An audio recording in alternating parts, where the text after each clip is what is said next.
I think it's a good time to start, yeah? Sorry, I hope that wasn't peaking. I have music playing in the background, so it's a little hard to tell my volume, because it's really in my ear. Hey Zodric, what's up? What's up, mate? How you doing? You know, I know you said first, but I think the word that we're looking for is only. It is random, spur of the moments, but I think even if I did schedule, like, preemptively of, like, what we were gonna do, I don't think we would have had anybody in here. I hope Luna can make it, though. Luna, I think, would appreciate this. I think Luna would have wanted to see this. Well, I've been here for it. But then again, I can't really do it on the weekends. But we'll see. Things could change. You never know. What's up? How's the live been? I know it's been a minute since we've been back here. Plus, hopefully, if Gizmo shows up, maybe, if not now, but at some point soon, we could try to finish the music, the ranking series. Because, my god, I haven't even edited that one yet, and I need to get on top of finishing it. Just so I have it. Somebody did leave a comment. I did not realize, I have to say this. Hey, David, what's up, mate? I did not realize this. Zodra, I don't know if you knew this either. Why? I don't know if it's just anything, or maybe I'm just happen to catch a few strays, or if that's the word for it. My god, why is my mic peaking so much? Me when I have videos to edit. I mean, I like it, as long as I know what to do with them. My problem is that I tend to lose track of what it is that I really want to do. But what is it with the Terraria community? What is the deal? This is a genuine question that I have, because I bet recently the episodes that I've been putting up lately for the solo series on the main channel again, and I think I did explain what the reason for doing that was. If I didn't, that's okay. But why is there so much toxicity in the Terraria community? Like, what's up with that? I don't know if you'll have an answer. Yeah, I don't know what the deal is. I don't know if some just random people are finding me, but they're not even talking about the game. They're talking about the my VTube stuff. Then again, I am familiar with the fact that the VTube community is a little messy at the moment. There's been a lot of recent stuff about VTube things going on. See what I mean? This is what I talked about a long time ago with Township. Like, everything we put our hands on, at least me, dies. Like, everything that I come across and get myself involved with dies sooner than I can really have it. I'm sure, but like they really come out of the woodwork to say things. Like, it wasn't a big line, but it did bother me. Plus, there was a mate in Discord who had said something too. I guess it's in the name, but I never really checked on what he did for his community. But we're gonna just stick with what we're doing, and hopefully we get people who actually want to be here for those purposes. Although there have been other things talking about with the issues with Calamity, or not, issues with Twitch. Apparently, because of the decisions that Twitch has been making, it's been a little bit more problematic. So I was wondering, just hearing it from like bigger content creators, I was just like, should I like not use Twitch anymore? Because like the one where they do with their viewer counts and stuff, you can't even tell who's actually watching you, because if they have you to the side so they can do work and listen, it doesn't count. So I think that's a bit messed up. So since I would still use Restream, I would port the stream to a different platform. I just don't know which one, plus I want to avoid as much toxicity as possible as I can. So I would have to find the platform that is best fit for that. And YouTube just seems to be the foundation of it all. So I think that's where it'll be. But who's ready to get started for this reaction? Yeah? Who's ready? Also, I do have my kombucha health aid here this time again. This one's a lot stronger and a lot more stealthy, to say the least. So this kombucha is ginger lemon, which, if you guys have ever had any sort of like natural medication stuff, is ginger and lemon are like the best for your immune system. So these two suckers together is pretty good. But since it's kombucha, it has a very, very strong aftertaste, which means you'll have a strong hit of the ginger and lemon, and then if you take a breath, all of it is just fermented black tea, and it's like, oh my god.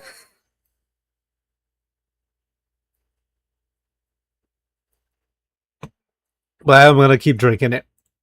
I had it in my fridge for a little bit. Are we ready then? I would love to hear confirmation. Because we get ads. Ads are going to start in roughly 10 minutes. So if we ever need to pause, let me know. I could just pop it out and keep track. Yeah, I could do that. Why not? So I have the video up. I'm going to put the name of the mate who we have. It looks like he's the highest one so far. And he has more than one video on the Calamity timeline.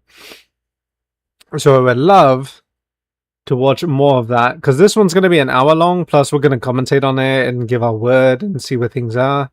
But this video is an hour. This is the origin Calamity, the original Calamity story, and then there's the definitive Terraria Calamity timeline story, which for him it was 2 hours. That video is 2 hours long.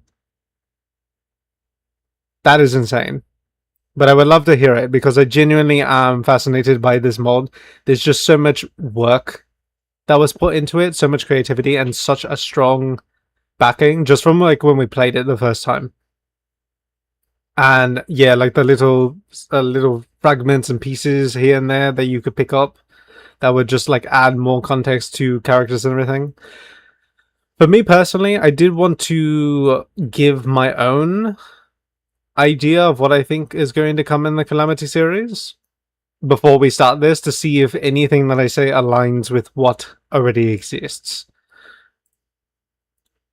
So as a starter, like obviously the context that we have here is the Calamity is surrounded by, from what I understand, is completely surrounded by the witch known as Calamitous.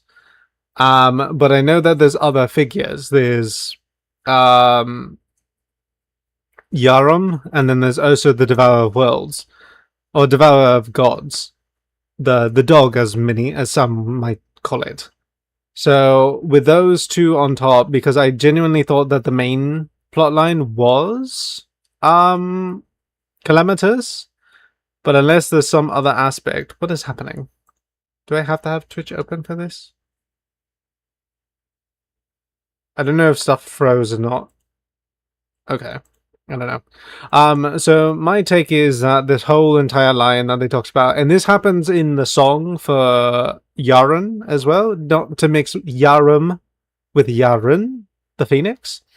But in the song, I was like, as I listened to it time and time again, it kind of breaks down little segments of potential story points that happen in the Calamity timeline regarding potentially Yarum's involvement with Calamitous herself. So if I were to take a gander at what like that song says, if you haven't heard that song, I'd recommend you listen to it. But in that song, they explain the fact that it's just like Yarum is Yaren's master, and Yarum took him in under the wing, and they learned from each other. But at some point, if I'm getting it right, Yarum found the before witch Calamitous, like an elf, a dark elf with magical powers that have not been attuned, so to speak. So, taking her under his wing, he would train her and teach her the ways to use her magic right, but something along the lines led Calamitous down a dark path, which immediately leads us to where we are now, where this big old war started, and things started to get messy and fall apart. A war happened, and from what I understand, that is kind of like the gist of what I get. I don't know the Devourer of Gods implementing this entirely, or what connection it has to Calamitous, if it has any connection at all. Because sometimes when I was playing the game, or when we were playing the game, parts of it felt separate. Like the Devourer of Gods was doing his own thing while Calamitous was doing theirs as well. So it almost feels like Calamity is 2 stories put into one. Almost kind of like a Spider-Man 3 situation where it's just like, oh, is this timeline meant for Sandman or is this timeline meant for Venom? I think that's where like that movie kind of got messy. But besides the point, I think there might be 2 stories going on here, but obviously we have the video here. So let me go and switch over. I think we should be good. Yeah, stream is ready. I'm gonna make it big. Yeah, there we go. That's how we want it. I should probably crop that side out just a tad bit more. Give me 1 second. And I should put the description of the video owner. I'm not going to just not share who this is. I mean, you can see the picture at the bottom, but unless you know the name, you're not going to know. When I saw the manuscripts from what's his name? I forget his name all the time. Where is chat? No, that's chat over there. Oh, restream. That's the one. Let me see. Crop. Is it right side, Penny? Okay. I think. Oh. I think we did it. Okay. I think we're ready. Let me go ahead and put a text box. Just as like video creator, and I could always switch it in and out. So this is the original Calamity story. 1, 2, 3 dots. Classic lore archive. If this is the wrong thing, then we can always switch it up. But as far as I'm concerned, this is correct. And this is by General Zat guy. Gut. Okay, there we go. Let me see. Shrink it down. And I'm going to put it over here. If it fits. I think it should. I just have to shrink it down a little bit more. Okay, that might be too small. I don't know, it doesn't want to fit the size, I guess. There we go, okay. Now we can begin. I meant to do all this stuff beforehand, but we'll see how things go. Okay. Got that going. I think we're ready. Alright, let's take a look.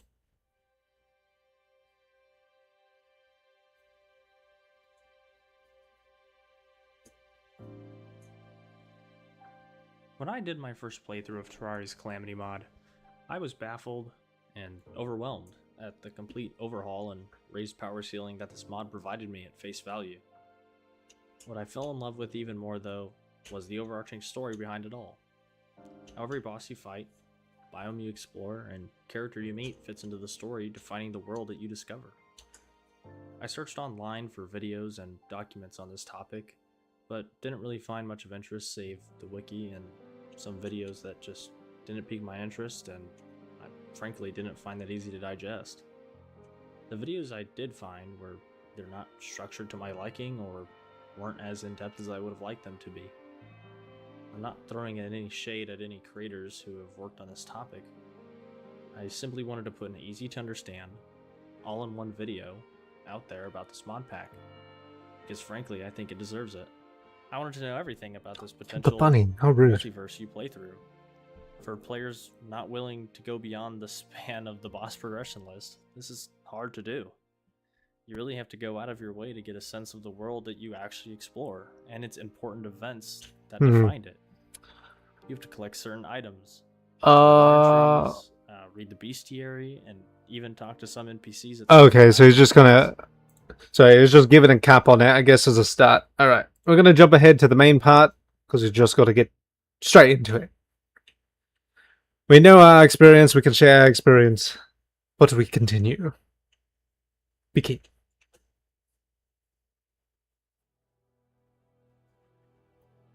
Much like our own, we don't know much about the creation of the universe itself that Terraria takes place in. However, we do get some information on events confirmed to be before the Draconic Era, so it's only right that I put them in here. From Draydon's inquiry about the astral infection, he tells us that stars form from ambient mana gathering in deep space. When this mana attracts to itself enough, it will form into stars. Stars that grow too large in size begin to collapse, but instead of exploding under its own gravity like the stars in our own universe, they form astral infection and degenerate. This is most likely due to some properties of mana that aren't fully understood, even by Draydon. This does explain a few things though, namely mana stars, their applications in magic, how they form, and why they fall from space at random. From this, it seems that astral infection is an occurrence from too much mana condensed in one area. In there, it also says that Astrum Deus patrol deep space, consuming these stars before they form astral infection, as well as birth new stars, implying that these beings are crucial to the universe's cycle of star death and rebirth. That's something I would have never expected, because I remember fighting Astrum Deus, and I assumed that he was villainous, but then again, and whenever has, like, even in previous Terraria, or just like the main game, in what way has the main character not have been the bad guy who was taking a major risk to stop everything that was happening all the way up until Cthulhu or the Moon Lord? Like, it was such a risk. Like, that's the whole point. Like, clearly the game wouldn't exist otherwise. But it's just like these entities that are very important to keeping things relatively stable. And we're just like, hey, you know what? We're going to go out there and take every one of them out. And I wouldn't even know where to go next if it came, or just like the amount of, how you say, the amount of confidence / stupidity in our character's belief that we could do this. Now, clearly, you can, but obviously after a bunch of deaths, like that's just known. You're gonna die a lot. What the heck is happening here? Sorry, switched over to the thing. Something is not right here. Okay, I'd start in a minute for anybody who might be wondering. So I'll try to get my words in as much as possible for the next minute. Okay. Yeah, so these very important pieces, but clearly Astrum Deus supposedly takes place way beforehand. But this is just from Draydon's take, from what it looks like. Oh my god, I can't believe we do this again. Alright, sorry, I just switched back over. Alright, let's continue. No, we'll wait a sec. We'll wait till the ads are done. Although I'm a little bothered why it's not, you know, running it. Because I had the pop out, but it doesn't want to... It doesn't want to do its thing. Yeah, I'm going to run it now, and then we'll come back in a bit.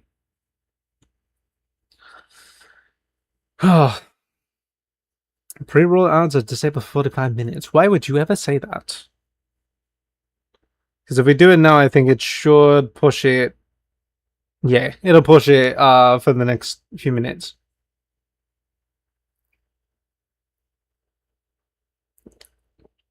Oh my god. This stuff really is strong.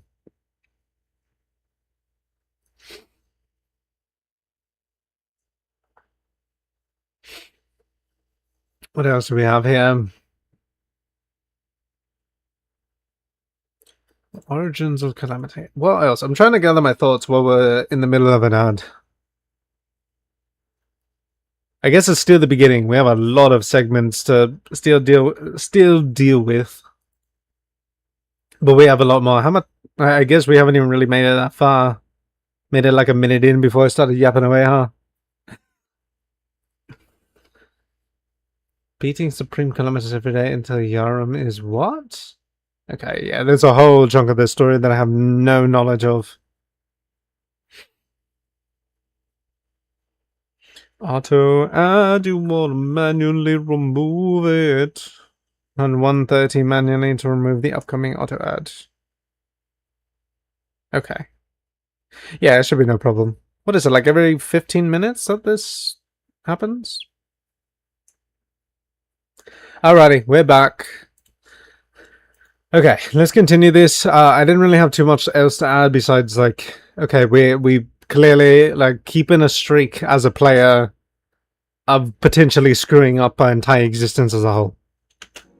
So if these interstellar Roombas, I mean Astrodeus, were removed, then astral infection would likely consume all matter in the universe eventually. It also states that the Astrum Deus are likely a race, rather than an individual. And honestly, I don't see how that doesn't make sense. One Astrum Deus to clean the whole universe seems pretty far-fetched to me. Oh yeah. In the lore item you get for defeating Astrum Deus, Yarm says in it, however, that the one residing on Terraria seemed to have hurled a chunk of astral infection at Terraria, and has actually come to guard it, rather than consume it, leading to Draydon's theory that it must be broken somehow. It is pretty unnerving still to think that Deus's primary objective would have been to consume the infected portion of Terraria, but that's luck, I guess. Draydon does say that the one residing on Terraria is only a juvenile, so maybe that has something to do with it. Why is it always like that? In these kind of games? It's always like that. Because even in if you guys never played Subnautica, it's the same exact thing. It's this whole thing where it's just like you come across this strange creature. Because in Subnautica you come across the ghost Leviathan in the deep, deep ocean. Like deep underground ocean. And even still, that sucker is a juvenile. It's like a young one. It's just like, how many games are we going to have an iteration where we just come across like basically the juvenile version of any creature, and we just never get to see the full thing? In Subnautica we do, it basically is just the same creature, just bigger. But it's like, what would this even look like? What would an Astrum Deus fully grown look like? I didn't think about the fact that it came here to guard it. I thought I remember seeing something even in the lore page talking about how it got itself infected. Is that what that says here? The infected Astrodeus near our world may be the juvenile. It could still be infected. Why it could struggle to devour a star or fail to identify the infected star as a potential hazard. Infected star? Well, I guess it is astral infection, so I guess it's possible. Oh, man. Okay, let's continue. Yeah, that's all I could put. Who knows? This does mean, however, that Terraria does not have enough mana to generate astral infection by itself, but there is still enough mana attracting to itself in the atmosphere, as proven by mana stars. Shifting gears, in the Abyss lore item, Yarm says that eons of tectonics could not seal or crush the Abyss. For those of you who don't know, an eon is a billion years, which means Terraria had to have been created billions of years ago, much like Earth. From Draydon's low orbit log, we know that Terraria's orbiting planetoids, and likely the moon as well, were created by meteor impacts on its surface during its infancy. So, we know that the creation of the sea, forests, jungle, underworld, caverns, and the sky islands were all natural. And from the Bobbit worm bestiary, the Abyss is the most extreme natural environment on the surface of Terraria. Yarn's bestiary also states something about Terraria containing the World Soul. The World Soul is seemingly very important, but we get little to no info on it other than a few brief mentions. Only that it was fragmented at some point by something or someone. This next part is only speculation, but maybe the fragmenting of the World Soul could have ushered in the Draconic Era, giving dragons their power of things like life, death, and even the primordial light. I mean, what, I was just thinking, is this implying that was the fragmentation just a Calamity thing, or is that still in the main game too? Because if they're saying that this takes place beforehand, well, I guess if the Draconic, so it could just be a Calamity thing. Like if a Terraria world in some universe exists with Calamity, that is a world where the World Soul is fractured in some sense, which allows these creatures to exist or to be affected by natural causes, based on what that's saying. That is confirmed in the bestiary. Oh, it is Only a confirmed. theory, Okay. though, as no events Oh, confirm the so is it confirmed or is it not? Tell me. Seriously, sir. What are you saying? start of the Draconic Era. The sun likely appeared ages before Terraria's infancy, and is thought to be directly connected to something called the Primordial Light.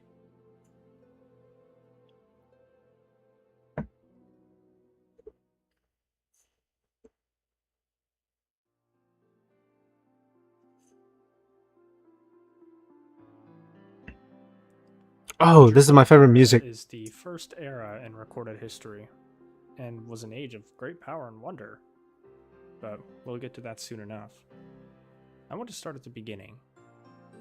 In Yarm's explanation of the Leviathan, he states that he doesn't really know if she was summoned by Anahita herself, or just simply manifested into existence like her master, who was Anahita. Since Anahita is considered an elemental, we can assume that elementals kind of just come from nothing. A bit of speculation on my part, but maybe it has something to do with the innate mana residing in the atmosphere. Or maybe even the fragmenting of the world soul could have brought them into existence. But nothing outright confirms this, so that's all I have to work with. I guess they...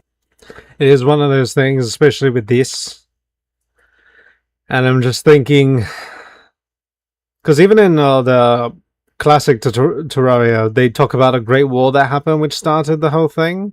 But even that is lost to time. There is so much that he is talking about right now that is just so... Like, we know something about it, but we know nothing about it. It's just like our entire existence as people. It's just like we have a world that exists in a solar system, in a universe, but no idea where it begins. We just have a general idea of where it was when it began. Like, that's it. We just never knew what went down, or we never will. And that's all this mate has been saying so far. It's all theoretical at this point. They come from nothing. With this, I'm going to put elementals manifesting into existence at the beginning of the Draconic Era, but only because I didn't want to include them in the last chapter. Although it would make sense either way. Elementals manifesting seemingly from nothing is an occurrence that is still happening until present day.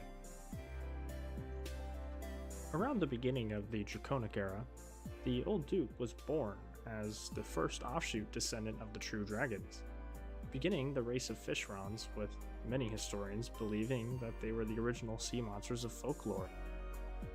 Fishrons are very interesting in that they do not possess dragon blood or auric souls, much like many of the other offshoots that I'll mention later. From his Yeah, I remember that. It's worth stating that dragons who were born after all of the auric souls had been, quote, gifted to their kind were forced to make do without, forever outside the cycle of rebirth. So, now we know that the dragons received their power from something, likely the world soul, but it also implies that they had to have existed before receiving said powers. It is heavily implied that dragons would breed with other species, leading to the creation of other offshoot races. I don't know if you guys knew that, but there is that theory that this exact concept that they're bringing up right now is a possible theory that somebody brought up about humans as well. Is that a race of aliens outside of the planet, outside of Earth, came down and did this exact thing. And that's why humans exist. It's a possibility, but yeah, we've seen nothing else on alien existence as far as our current history is. But it's funny how a lot of these series always kind of come down to this being a possible theory. I guess it's just easy to assume that this is a possibility.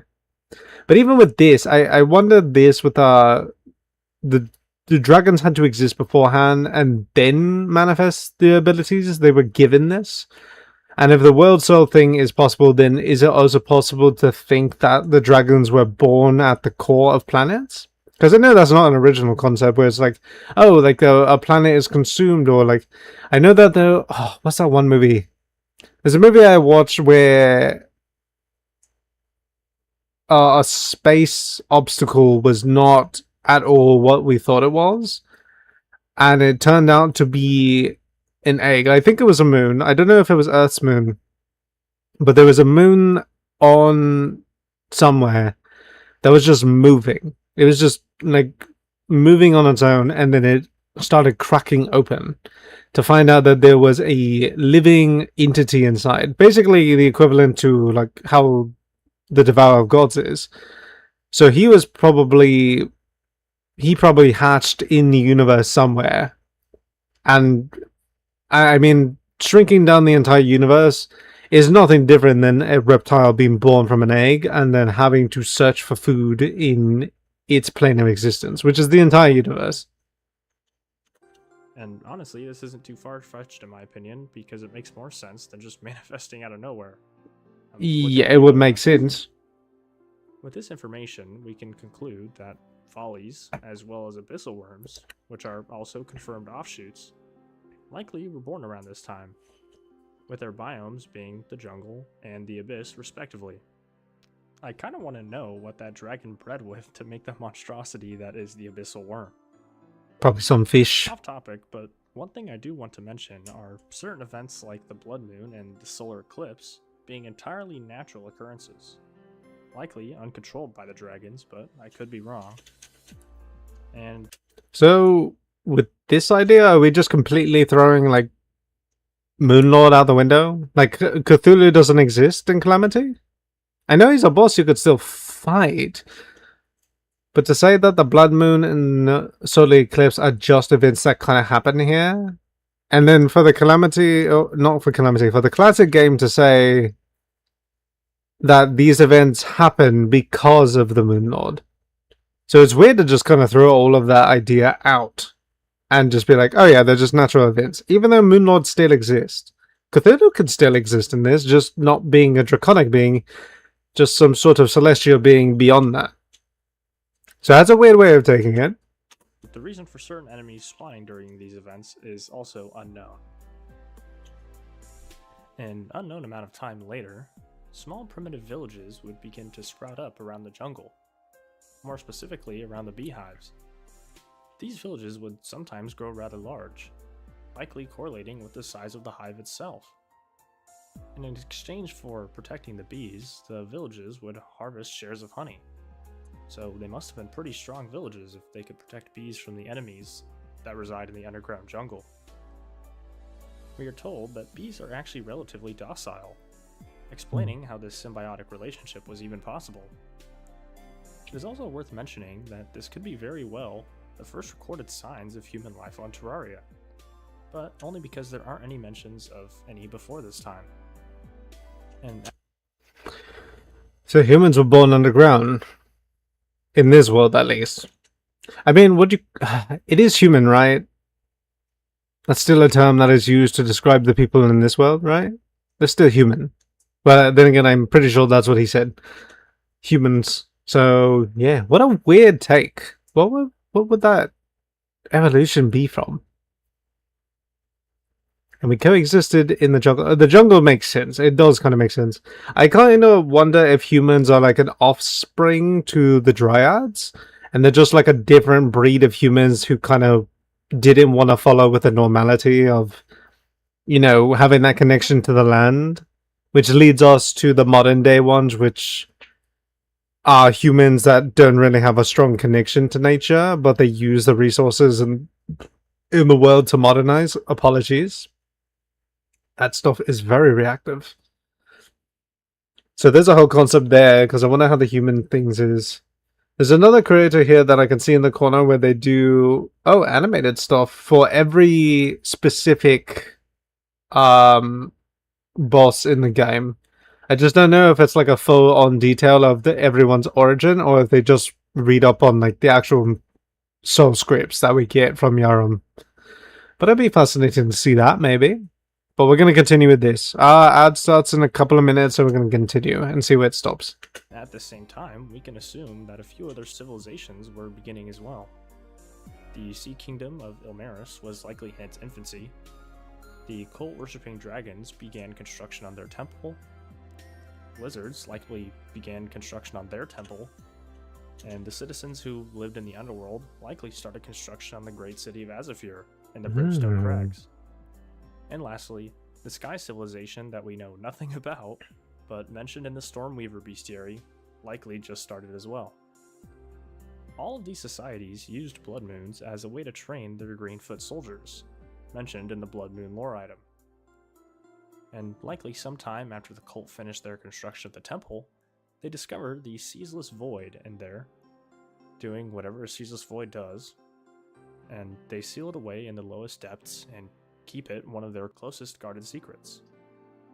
I put the discovery of the Ceaseless Void here because in its lore item it says that it dates back to the Golden Age of Dragons. Now, when I heard Golden Age, I originally thought that this meant the era as a whole, but due to certain events that happened later, it doesn't make much sense to call the entire era a Golden Age.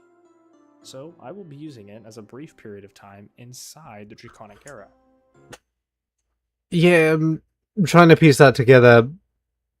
Sorry, this was probably a little bit further back. You're telling me that people, like humans on this planet, like obviously they branched out. It kind of goes and coincides with like the whole tree branching thing from the stimming. Not that kind of stimming, but it's just like everybody kind of builds civilizations in their environment and everything that they are around. But for that is weird. So did the Ceaseless Void just appear in the dungeon? Oh, okay, we got an ads. We'll let this sit. And wait a moment.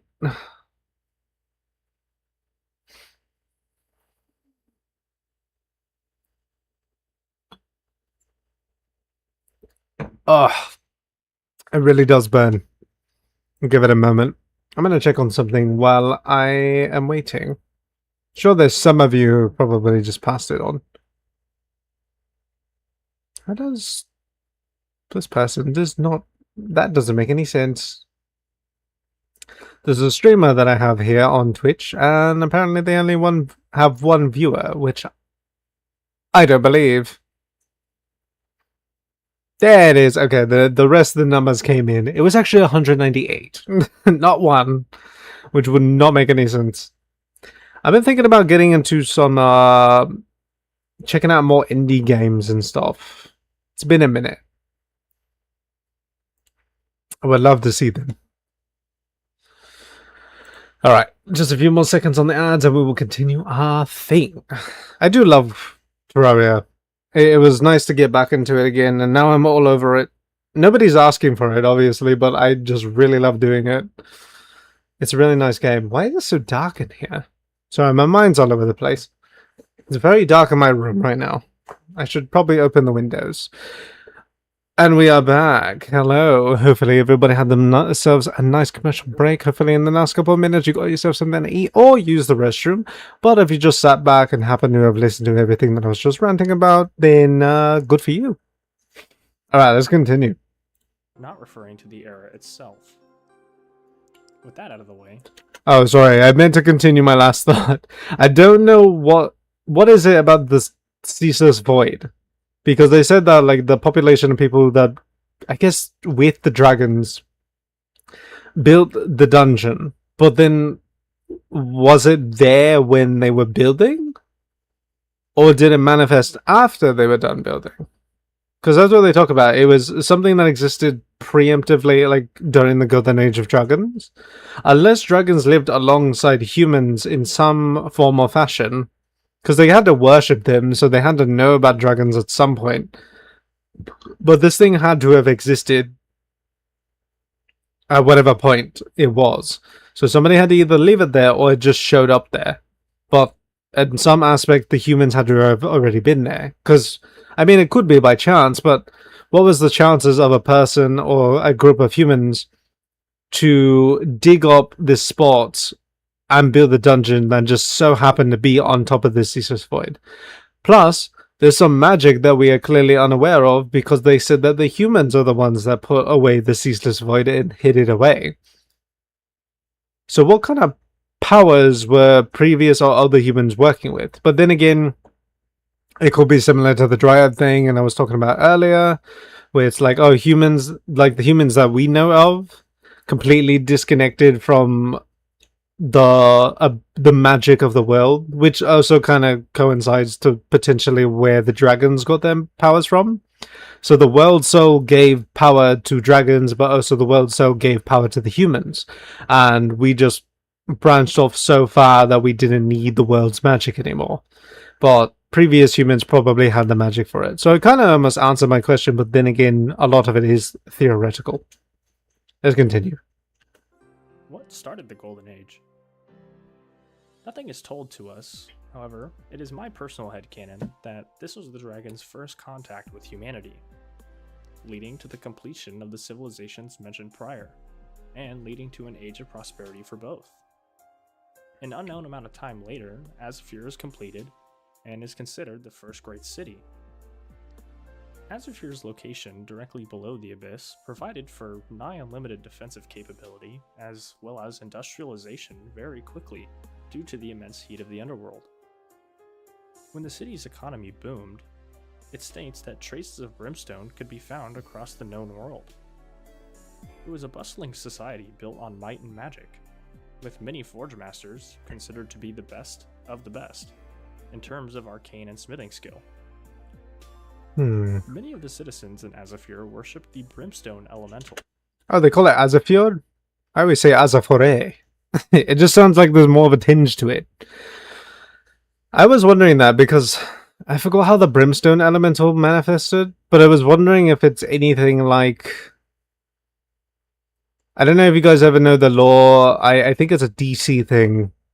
But in the DC Comics, like, there's an actual spiritual, like, a physical manifestation of the Angel of Los Angeles. And the physical manifestation is based on the collective mentality of the people living there. I think it was in Constantine. There was a Constantine series. It was a little problematic, but it's not exactly the cleanest of characters and series, but so basically the spirit of a location ultimately can change based on how people behave in the area. So I'm wondering if the brimstone elemental was angry and aggressive, like when we fight her and all that, because she is like an embodiment of the element of the other world, and because of the people living there, it manifested into this creature that became severely angry. With its lore item calling it the city's silent matron. I should also mention that the city's pollution rising through the earth was responsible for the initial pollution of the abyss. I did wonder that, because I knew we had the sulfuric seeds, but I had no idea where it could have came from. I guess I should have guessed.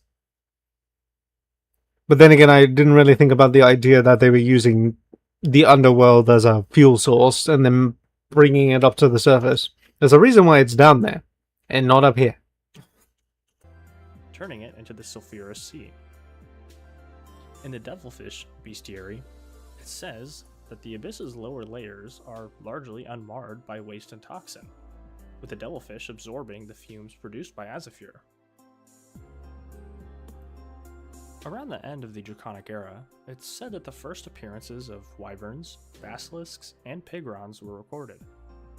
These are likely due to the already impure descendants of dragons interbreeding with each other, causing these even more impure species to not even come close to matching the power of true dragons. Unlike the fishrons, abyssal worms, and follies, who aren't quite there yet, but definitely stronger.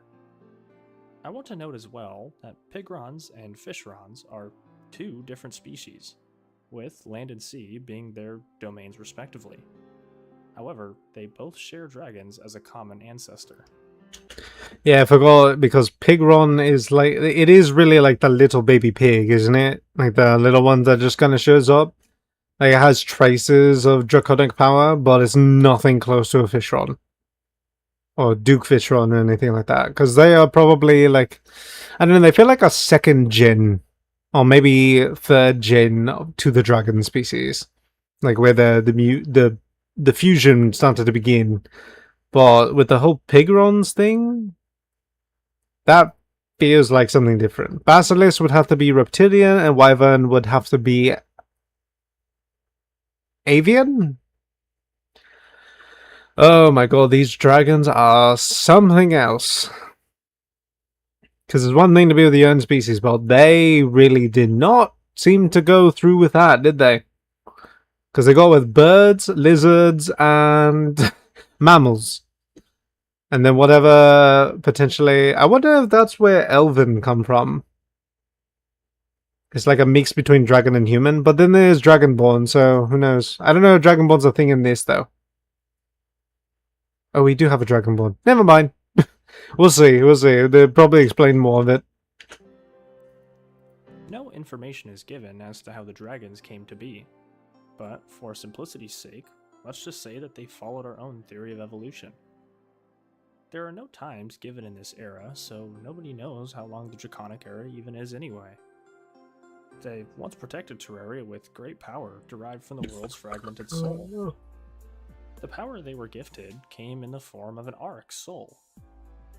Souls are something that quite a lot of living beings in Terraria do possess, with Arc souls seemingly being the strongest type. These Arc souls granted the dragons their power over aspects of the world such as life, death, rebirth, aspects like gluttony, and even over the primordial light itself. The dragons used this power to create the Eyrie, described by Draydon to be an unusually large island in the sky that acts as a sacred home for the dragons, and must be at least 2,000 years old. It acts as a place of rebirth for them, with Yaren, who had the Arc Soul of Rebirth, being at the head of this. When a dragon is defeated or dying, they are laid to rest on the Eyrie with their power relinquished until they return. It is unconfirmed whether Yaren receives said power during this time, or if the Eyrie puts the Arc Soul aside for the dragon to return to. But it's probably the latter in my opinion, but is still unconfirmed. The King of the Dragons was named Zaratros, and he was gifted the power over primordial light. That's a new one. He was by far the strongest amongst the dragons, with Yaren being the only one who could even match his power, and barely, as without him, his kind wouldn't have the power of rebirth. It was mentioned earlier, but I believe the dragons not gifted an Arc Soul were exempt from the cycle of rebirth, so that sucks. So in a sense, they were just primitive creatures who didn't really have choice or free will. They were just animals. Where they kind of just followed where they would need to like consume, eat, survive, and all that kind of stuff.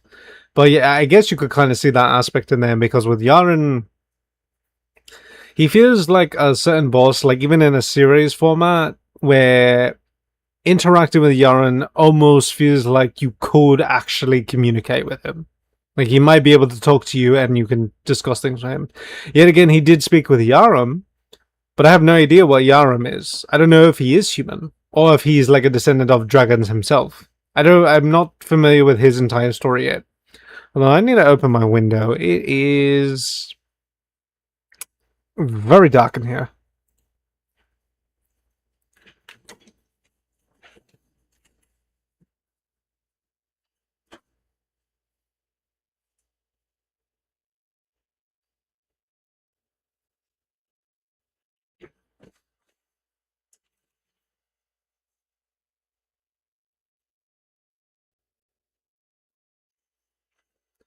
Alright. I have returned.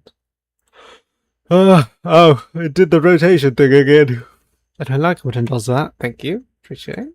Alright, so in ages past... Oh, he's about to talk about this. Because I read this line when I accidentally got in here. Oh, you guys can't see it. Never mind. Let's continue. Another unknown amount of time later, Phobos, also known as the Moon Lord, came from beyond the stars and started wreaking havoc on Terraria.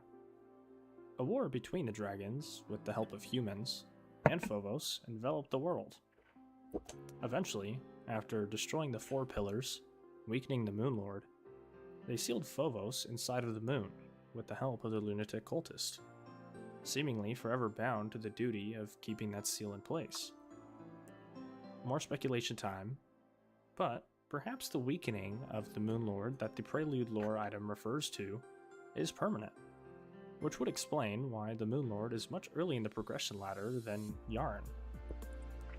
Anyways. Hey, Gizmo. Thanks for joining, though. It's okay. Everybody else left. It's good. I've just been talking to myself. It'll be nice for a video, though. We're about 15 minutes in. It says 19, but we skipped this whole first part, which is like 5 minutes. But we're breaking down all of Calamity lore. We have some speculations, but so far we have given... Basically, we're at the point where we still don't know anything. Like, we know some aspects of it, but we have no idea of, like, origins. Which is funny, because it's... Well, I guess it's not the origin of Calamity, it's the original Calamity story. So right now we're discussing Phobos, which I did not know that was the name, but Phobos is Moonlord. So I guess in this world, Cthulhu doesn't exist, it just is the Moonlord. So I wonder. Progression ladder, talking about dragons, origins, potential inbreeding amongst their species, or with other species like little birds, reptilians, and mammals of various types. Also, my personal theory that I want to hold on to is Yarun.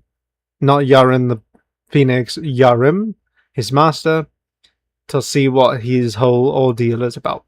So, we'll continue. By the time the war is over, Zarathos is gravely injured, with his power, along with his life, seemingly being lost forever. This raises one large question to me. Where was Yarn when this battle took place? Because we learn much later that dragon eggs can hatch very quickly given enough heat. There is either a grace period between a dragon's death and rebirth, almost like a cooldown. I like to think that Yarn was defeated during the fight with Phobos, and was transported to the Eyrie either by himself, or... What happened? Do you have a screenshot or video of me showing off my tavern restaurant in the multiplayer server you did? Ah!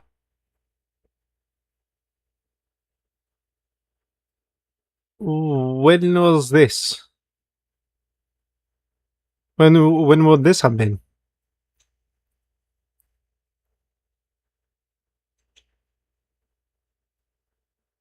I can't say I'm familiar. Tavern? I don't recall that. We played Minecraft a lot, mate. You're gonna have to be very specific. I wouldn't know. by some other dragon before the Moon Lord could act. Therefore, Yarn wouldn't be there to revive Zarathos instantly. Either way, Yarn wasn't there when his race needed him the most. But it does seem that if a dragon dies outside of the Eyrie, without Yarn present, their power is seemingly lost forever. Why are there so many like game aspects about the reality of their world? I know this is a game, but some of the things that they talk about are very much like, oh, you can't pass the safe zone or something. About a year ago, your tavern? Where did you have a tavern? I know about the township tavern that Bonk was building, and then I built my alchemy station downstairs. I don't know, the streams are still there. I think the streams are still up, so you could potentially find it, especially in the last one. Well, that one has some issues regarding myself, but I'm sure there's something about it. I'm not sure. Oh, I just noticed that I'm recording... Oh, what are you on? Hold on, I gotta see my filters. Oh, that didn't help. Chrome... Okay, it's on the 4th track. Okay. In my cave tavern in Minecraft? Oh! Yes. I do remember. Why, do you need a picture of it or something?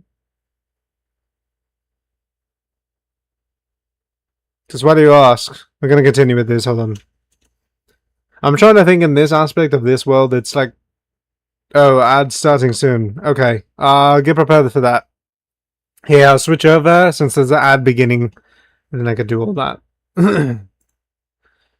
Scoop it up, bow, scoop it up, bow. Bow, bow, bow. Oh my god.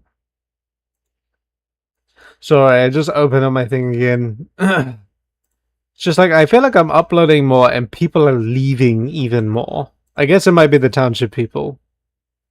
At some point I plan on going back to the game. I have some ideas in mind for future stuff. Let me see. Let me check out my lives page. Mina Crafter. How long ago is that? That is not what I spelled. Welcome back. February 8th. That was definitely a year ago. Got the ad. Good. Watch it. Let me take a look here. I don't know if you can hear it. Oh, okay, you can't. Oh my god, this was so long ago. This was back before Luma had a face. How long ago was this? Is this the one? Yeah, I don't know. Oh yeah, we got very mad on that one. Trying to find the moment.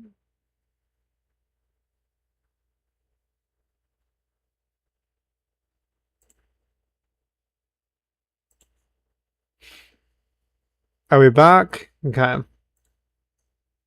Oh yeah, we had a whole breakdown thing. When did I see it? God, I remember when people were actually messaging and just in stream and stuff too. Man.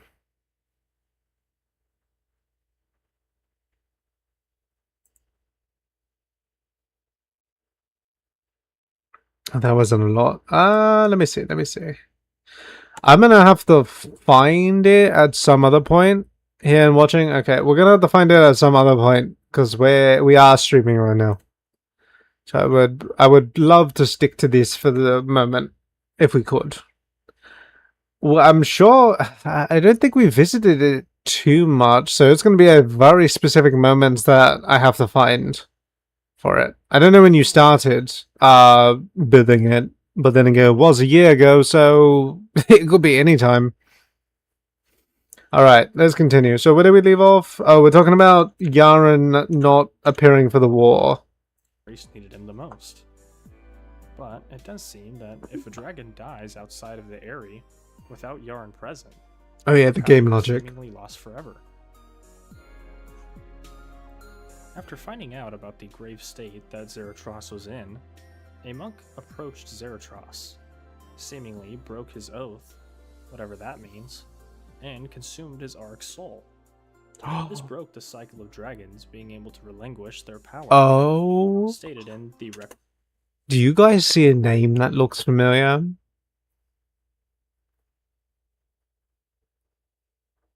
The monks stood, read the primordial light, declaring themselves Xerox. Or at least what we call. And he called himself the Eye of Xerox, the first god. Oh my god. Or that god. Xerox? Now I understand. Oh, is that the Eye? Now I understand the name. I know you go by Luna now. I don't think you'll hear Luna. But now I understand in full. Is this another bot account? Sorry, I just opened up Discord and saw that. Oh. Boy, I don't know if it is. Also, I forgot to mention. I forgot to mention that the Twitch alerts is not working. I don't know what's going on, but sound alerts are just not working. So they might not be usable in this go through, but hopefully it's just today and not permanent. Xerox. Okay, so that makes more sense. The Eye of Xerox is... Wow, very on brand, and yet I missed it. I missed it entirely with Eye of Xerox, with Luna had before. So the Eye of Xerox is the Calamity Eye spot that we know of. The one that we see in the sky at the finale. That makes a lot of sense. So is it like him overviewing the stuff? My god, when we have so many characters in a story like this and no point of origin, because he even says it himself and it's just like, oh, a monk visited him and it broke its oath? Like, what? Where did this human come from? What's his story? And he just took a dragon's soul and imbued it in him? Xerok is the first Dragonborn. The first god, oh my god. Why is Requiem spelled like that? Do you guys see that? Requiem? What? Right, let's see. This is still just the draconic part. Then, a monk approached Zaratros, seemingly broke his oath, whatever that means, and consumed his Arc soul. This broke the cycle of dragons being able to relinquish their power, stated in the Requiem lore item. Wreathed in primordial light, the monk stood, naming himself Xerok, the first human to have absorbed an Auric soul, the first god, possessing Zaratros' full power over primordial light. I'm going to use the end of the Draconic era as the start to year 0, because we get numbered dates in most of Draydon's inquiries. I gotta say, okay, so Xerok's Ascension is the point that we're at now. What? Wait, the specific dates? 1781. There's specific dates? Was there dates in the entire game? And present day, which is what we would consider Terraria. Yeah, from the start. I am very interested to see about Yaram's Crusades. He was a character. He's a character that I didn't know enough of, but was very intrigued by. The Difect. What's that going to be about? That'll be interesting. But yeah, definitely looking forward to Yaram. Before you ask why, let me explain. In the present day, Draydon says that his exomechs are the culmination of 660 years of research, and that he woke up in his lab in 1227, putting present day at around 1887. Additionally, in his inquiry about the Dragon Eyrie, he says that it must be at least 2,000 years old, which would give humanity about 100 years before Xerok to start recording history. With the war against the Moon Lord and the rise of Xerok, it is likely that humanity started taking a lot more interest in logging historical events. So, the deific era starting in year 0 makes sense, and isn't really disproven by anything anyway. However, it's not confirmed anywhere in the mod pack. Still, I will use year 0 as the start of the deific era. So, Xerok is Jesus, and also the Dragonborn. As far as I'm concerned, that is what this timeline is saying. So if Jesus ever shouted, because from what I understand from human history, is that he's a very down-to-earth, calm kind of person. So if he ever got angry, he would potentially shoot people 30,000 feet across the entire plane of existence. With said shout, like you said, Gizmo. What the heck?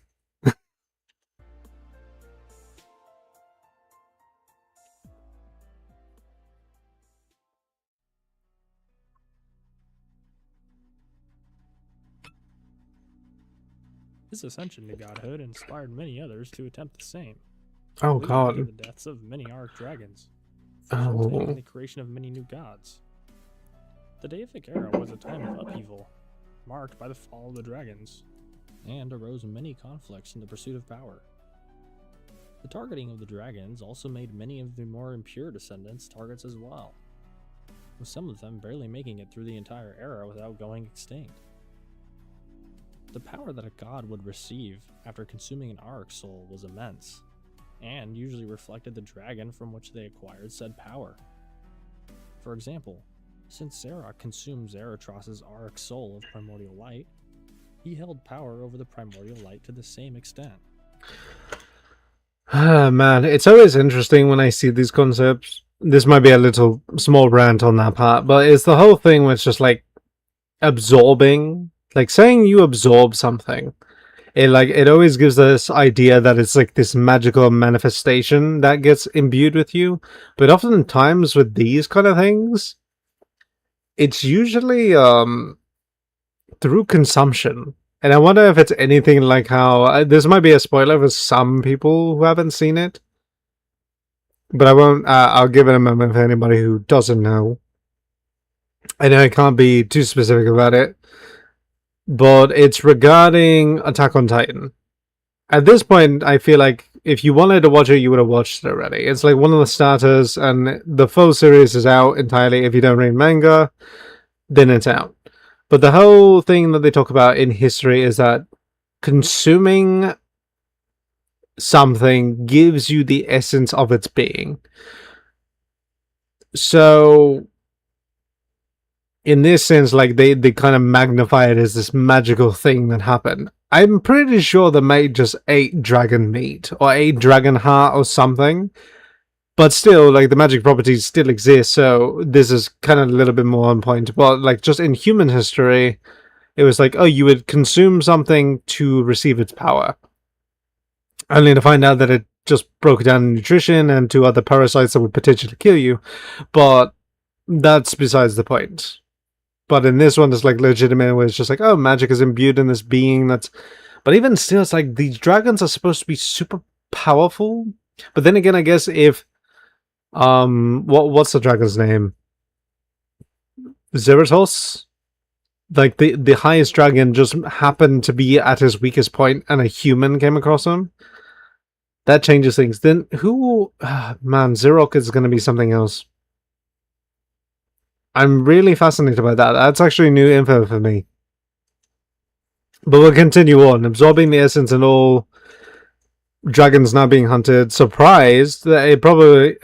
Is there really that many humans? I guess if they're like cockroaches living on the ground for a long time, it's possible.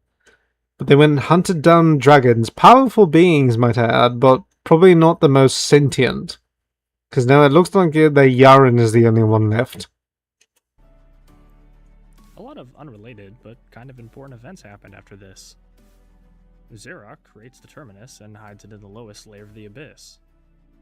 Not much else is known about the Terminus, except for that it's one of the few artifacts created directly by Xerox. We do know that it starts the boss rush event in-game. However, the bosses that we encounter aren't scaled properly and are seemingly projected with primordial light. So, the Terminus has the capability to channel Xerox's power.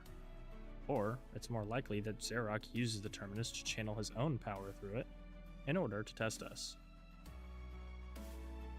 Rayla, who is a character we'll go into a bit later, receives an axe created by Silva, the goddess of life. We don't know anything about the dragon Silva obtained her power from, other than that it's obviously the dragon of life. Okay, I was going to say, these names are not familiar at all. So Silva was a human who imbued the powers of the god of, or like the dragon of life, yeah. Obviously for dragon of life. How the heck did these human beings get their hands on dragons? There had to be some sort of manipulation tactic, because I feel like the difference in capacity, humans were not at that level. There's no way, like even for us, maybe it's because we just gotten too far along, so maybe it just seems like it wasn't that easy. Because they literally... Yeah, I guess it is. Because there was ancient humans who put the celestial void away. Like, it's just like they had the power to do it. So they were probably closer matched in power than what we have in present day. Probably the abilities that we had a long time ago dwindled over years. But besides that, we have some characters to look into. Additionally, I also want to note that during this time, Silva kicks Anahita out of the Abyss, which is why she is fought in the Green Ocean, not the Sulphurous Sea. During this time, Providence and 3 knights who accompany her attempt to slay the Dragon of Flame, and succeed, naming herself the Profane Goddess and becoming one of the strongest gods, with her 3 knights being turned into constructs. Okay, wow. I don't know why it just like dawned on me with this kind of stuff, but oh my god. So it's weird because you know how like when you look at something for what it is and it's just like, oh yeah, that's the thing that it is. So it's just like, oh yeah, Profane Goddess, she is from outer space. She's from space. No, she was a human. That's what baffles me, is these kind of stories where it's like, oh, Providence, the profane god. I thought she was like a god from the sun. Like she just lived from the sun, came to Earth when she was provoked. No, she's a human being who is empowered and imbued with the power of flame. Because she killed a dragon and her knights. That is insane to me. but so cool. How is this not a series? I guess it would be too complicated, but my god, this would work so hard as a series. Hellbent on purification through erasure, she obtains many worshippers.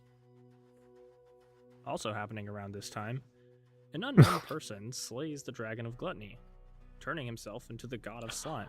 Oh my god. I want to mention here that the god of slime is one of the weakest gods, with you being able to beat them into submission literally in pre-hard mode. However, it gains followers of the Onyx Kinsman, and the reason for this is that it has a quote. Wait, the Onyx Kinsman followed Slime God? You know how cool the weapons were in that game? Like the Onyx Blaster, the Onyx Machine Gun. And what was the other one? There's another Onyx weapon. But these, like, it's such a cool weapon, and you're telling me that they followed the Slime God. That makes me so sad. I mean, I think they evolved to the point where they follow somebody even stronger than that, but Slime God, really? Duty to uphold. I'll go into the Onyx Kinsman later on in the next era, because for right now, you just need to. Apologies. I was thinking of King Slime, not Slime God. This makes more sense. Know that they exist and come from a dimension called the Distortion. The Slime God is seemingly able to change its appearance, since the first time you defeat him in game, he actually flees, coming back later as the Slime Queen, where you defeat it once and for all. That is confirmed in the Queen Slime lore item. I do. So, okay, so the Slime Gods happened first and then they became the King and Queen Slime? I guess he's going to talk about the King Slime, but it comes back as Queen Slime. What a weird choice, I think. I wouldn't have thought that possible. Is Slime God... I don't remember Slime God being before Queen Slime, though. Was it always? I don't remember the order. I want to say, though, that the King Slime is not related to the God of Gluttony in any way. Oh, okay. And is simply a large group of slime that all absorbed into one. Cygnus is likely born either at or before this era. Oh, okay. Ad's gonna be starting soon, so give it a sec. We will continue on after it is done. It might be a minute, but it's okay. I'm gonna go use the bathroom, and then we'll be back.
Alrighty, I have returned. I had to do some other stuff. Oh, wrong thing. I'm so used to pressing that. But that's not what I need to press. Am I comfy? Am I sit down? I just finished my kombucha, so my stomach is feeling a little tight right now. As well as my heart. I might go into cardiac arrest. Ha! I was going to say just kidding, but I actually have to worry about that. Not really, though, but it's just a lot at once. It's very strong stuff. Okay.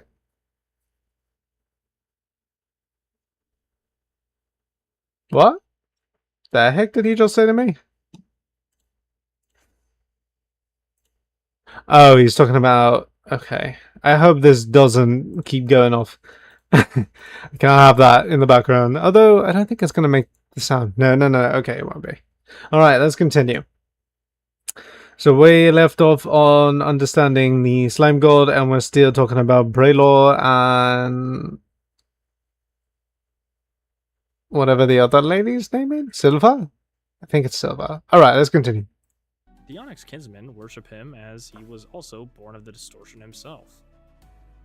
This draws a connection between the Onyx kinsmen and the distortion. So it could be that the Onyx kinsmen derived from the distortion, but that isn't really confirmed anywhere, so. The bestiary does explain that Cygnus is a mysterious entity, with no recorded history prior to the Age of the Gods. He is capable of deceit and has the ability to manifest in multiple places at once. He is also able to create portals to the distortion himself, but is noted that he cannot keep them open for long before they violently disperse. The elders of the beehive villages, who are likely much more advanced now, seek to bring about a new age of botanical prosperity, taking their mastery of agriculture to new heights. The jungle settlers bred a special sprout. Through ritual blessings of the soil, it was fed legions of souls. The plant was awe-inspiring, but it was also wild and untamed, with a will of its own. I'd like to point out the usage of souls here. The misuse of souls seemed to be a recurring theme of this story, with it never really ending well. It is probable that Plantera destroyed most, if not all, of the beehive villages in its wake, with it still being alive in present day. Finally, Permafrost alters a forest with his powers to create the snowy taiga biome we know today, explicitly stated by himself. No information. So the snow biome doesn't exist on Terraria? Like, naturally? So if what's his name? I already forgot his name. The Arcfrost, or whatever his name is. Without him, we wouldn't have snow. Like, there isn't like a North and South Pole on Terraria, where weather is, you know, colder. Is given to us about when he was born or anything, so I guess I'll just put this here. Many years later, Tradon awakes in a lab in a vast taiga. The year is 1227. He looks around only to find a dead organic being, presumed to be either himself or Tradon's creator. What? He was seemingly a prestigious inventor with advanced technology, which included gadgets attached to their body and lab equipment. The heck do you mean himself? Did he upload himself? Is it one of these situations? I don't think they explained that part. If that was what was happening here. That's a weird way to just throw that in there. More advanced than anything he could find in the world. This leads to speculation that maybe his creator tried passing his conscience to Tradon's body, but failed, and lost all of his memories. Tradon had no memories from before his activation, but knew from the start that his goal was creation and scientific advancement. He spent many years optimizing his laboratory and himself in order to ensure constant progress. By July 30th of 1385, roughly 150 years later, Tradon had expanded his horizons beyond his lab by sending out scout bots to survey the entire continent. Over the following years, many sightings of his scout bots were reported, allowing for rumors and legends to form in nearby cities. I want to point out here that Yarim himself is likely in his youth right now, with him stating later on that he remembers these rumors. However, by 1421, his surveyors and the rumors about them faded, with Tradon being able to work under complete isolation and secrecy at this point. Meanwhile, the gods were free to do whatever they wanted for hundreds of years during all this.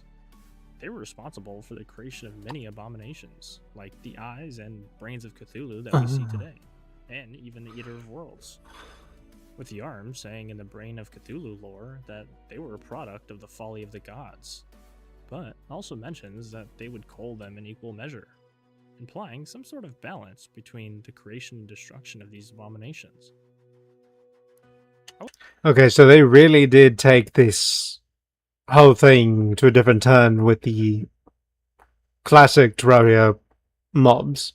So basically everything with like the Brain of Cthulhu, the eyes, the like Skeletron and all of that. Well, Skeletron still...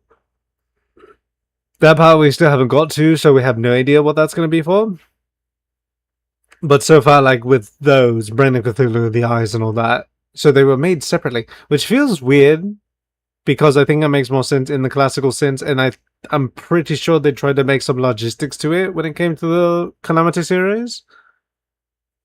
But it's like, it doesn't work too well, as far as I'm concerned. It's just like one of those cases where it's like it makes sense that these are parts of a single entity versus the alternative, which is just like, oh, Moonlord just is the entity that exists. But maybe that's because I'm too tied down to the idea of Cthulhu existing, and this separate world in which these entities could exist for themselves is not possible. But I don't know. Any multiverse is definitely possible. So maybe they did just exist and they just took insight from something. Probably from the parts from that, and then just made naturally into this. I wanted to point this out because I thought it was a little funny, but in the Eater of Worlds lore, Yarm says that it can't actually consume worlds, but was subject to all manner of rumor and exaggerations. Well, that follows up. Had intentions for Yarm, though. For him to consume the Dragon of Rebirth's Auric Soul and rule over them as God King. Oh. I do have a question, though. Wouldn't Xerox still be the God King, though, because he's the strongest? If Xerox went into isolation after becoming a god, then this would make more sense, but that isn't said anywhere. Also, how the hell did the gods get a hold of Yarn's soul anyway? Does this mean that gods also have the power to go to and from the Dragonary? Again, this would make sense if it was true, and is heavily implied, but... I guess it could, like, listen for that, because they have the power that the dragons had. So it's like holding a passkey. If you just steal somebody's passkey, take their power, then it could detect you as one of them. Like, it might not be that advanced. Not confirmed, so I can't say that. Anyway, the gods have Yarn's egg ready to be turned into an Auric Soul for Yarn's consumption, but Yarm ultimately refuses. You could have literally made an omelette with Yaren's egg and become a god. Does that happen? Is that... oh, wait, is that what happens to us? Because I know that we get, like, to god level, but is that because we were doing this? Because I know... what is it? It's the... it's not the dragon heart, it's... or the blood orange, because I know that's the thing. So yeah, we literally are consuming parts of gods or of dragons to become gods, roughly speaking, because we can still die, and so can these entities, except for like the primordial light god, which we never really get to see, who is Xerok, but he is somewhere. So was it supposed to be that why'd they choose Yarum to consume Yaren's egg? And were they just named that way closely, or did they think it was just like, oh look, these two have similar names, we can just make this a thing because we won't get confused afterwards? Huh. That's very strange. Enraged by this, the other gods sentenced him to death, with him and Yarn's egg to be thrown into the magma of the underworld. However, as they are thrown into the magma, Yarn's egg hatches and he saves Yarum, leading to their souls becoming attuned to one another. Oh. Yarm states that he is hideously scarred by the heat of the magma still to this day. It is unknown where they go to escape from the sight of the gods. Either the gods don't really care that much, or they could have hid on the Eyrie, which would disprove my earlier theory on the gods having access to it. But also, this is the power of the second strongest dragon known to all entities. And it wouldn't bother them that they just threw it in the underworld? Zeratos, yeah. Zeratos is the one who is the primordial light. Yaren is... Well, what did they say his was? I don't remember what they said his birth power was. Because there's primordial light, there's flame, there's gluttony, and I know there's other stuff. As far like we literally just saw it, but I can't think of it. But Yaren's was specific. Oh, rebirth. That feels important. No? Why would you just throw that out? There's something missing in this that we haven't gotten to yet. Either way, they avoid detection from the gods long enough for Yarn to share the tale of Zeratos and the genocide of the dragons at the hands of the very same gods he was just sentenced to death by. Outraged by this, Yarn pledges that he would find any means necessary to bring about justice and the destruction of the gods, thus closing the deific era and bringing about the start of the Yarm Crusades. Heck yeah. Okay, so he was... Wow, they became attuned. So in some cases, Yaram, the man, has powers, but he just has to be around Yaren to do it. Unless they just created a bond and that was just a fancy way of saying that. Huh. Okay, I'm intrigued now. This is probably going to be my favorite part. I hope it's not... I don't want to hype up myself too much, just in case it's underwhelming. I mean, the whole entire storyline is very interesting. But I'm just like... This is already fascinating. And I'm excited to see where this is going to go. Buckle up, because this is a long era. Oh, this is a long one? Thank you. All the events that happen in this era are explained more in depth than any of the events in the eras prior. The Yarm Crusades are quite possibly my favorite part of this whole story. Agreed. I had the most fun piecing all of the atoms together and covering this one. The Crusades were a long and complex war, driven by his desire for justice against the gods, for both himself and Yarn. With his formidable military might and prowess, Yarm set out to dismantle the existing order of gods, whom he viewed as cruel and unjust. He believed that the gods were responsible for the world's suffering, and sought to liberate the world from their influence. I should mention that not all of these events have dates, but if they do, I'll include it. Most of the events do line up pretty damn well though once I explain it. I will try my best to put these events in a chronological timeline that makes sense, so bear with me because this is a pretty packed era. The Crusades officially began on June 19th of 1781, with the rebirth of Yaren and the saving of Yarim.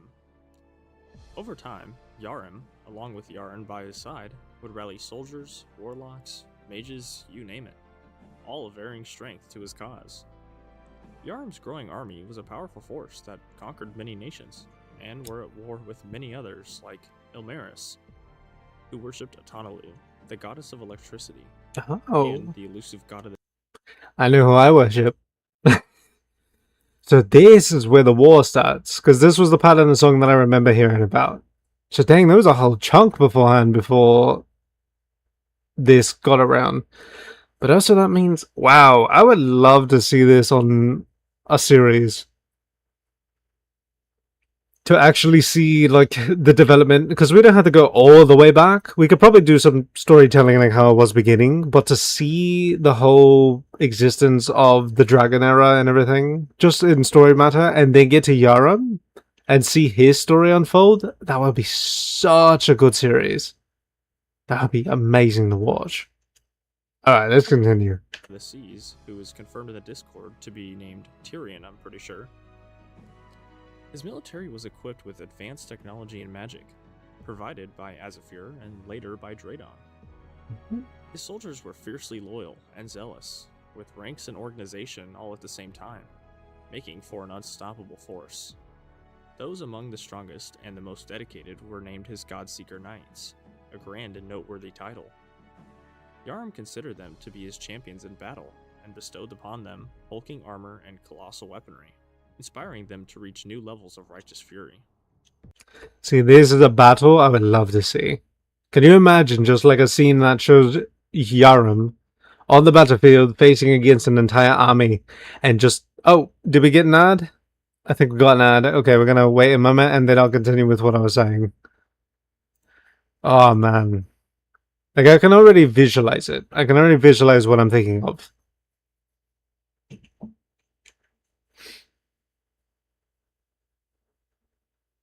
When this ad in progress is done, I will explain more.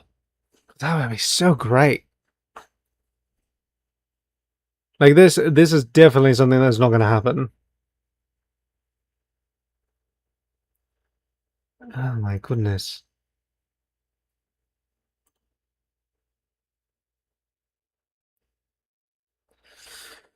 Oh.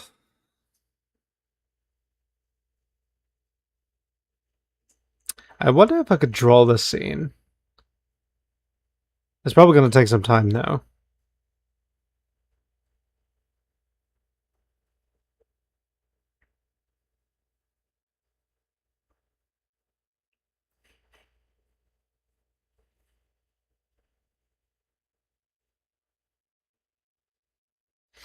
How far is this one going to go? Hour and a half, maybe? I mean, that's where we're at.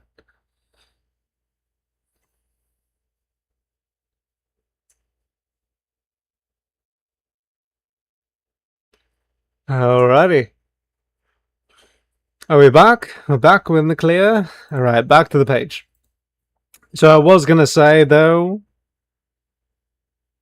I would love to have seen a series for this, even just specifically Yarum.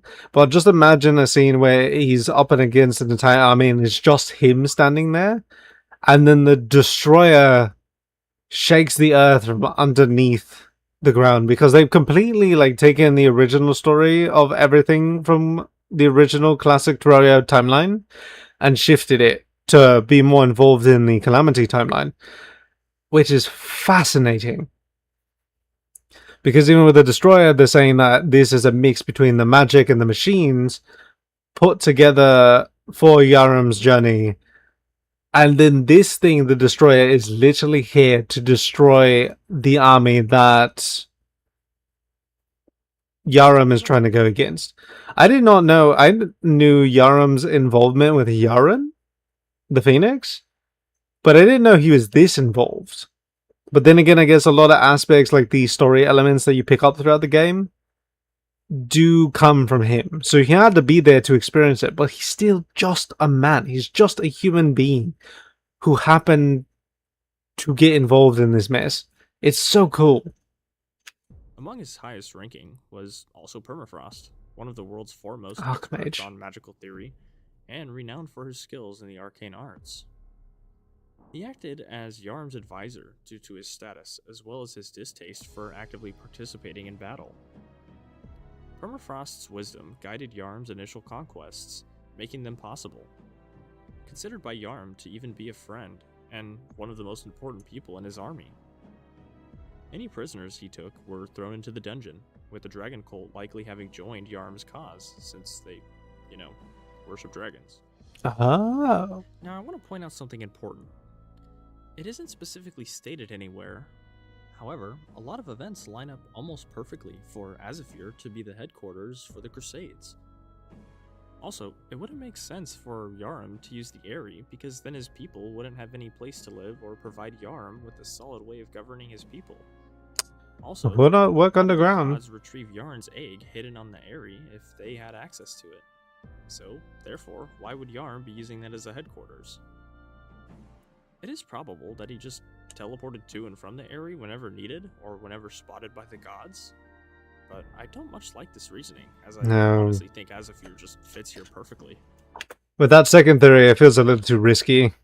Honestly. Oh my gosh. I need to mute this, because even if you mates can't hear it, I can. There we go. Video release. Oh, that came out today? Oh yeah, it's 12. Okay. I don't know, when I uploaded things... Okay. Yeah, it wouldn't work for the timeline if he used the area as a headquarters, the realm of the dragons. Because he would likely get easily spotted, for sure. Like, it's not just down to sight, it's a feeling. Like, there's a power that the dragons have that exceeds just sight. So there's no way he could have been there without being spotted. So it would make more sense for him to be not only on Terraria, but underground. Deep underground, where... I mean, if they already believe that he's dead in that theory... Because, again, they have to believe he's dead. Because these gods, well, then again, they're human, so they have no recollection of what it is that Yarum can do. Wait, but they wanted Yarum to consume Yaren the Phoenix to become the god of rebirth. But then they just tossed him? Unless they thought it was too much. That's a whole ordeal in itself. Let's continue, though. But I genuinely think that, yeah, they didn't use the area as a base of operations. It was the Azafia. Again, Yarm HQ isn't confirmed anywhere, but honestly just makes sense. Azafir was one of the first places to support Yarm's cause, and the city's forge masters were crucial in providing weaponry for his armies. I just came to the realization that if I'm right in the beginning when I said that I believe that Yarum found Calamitous.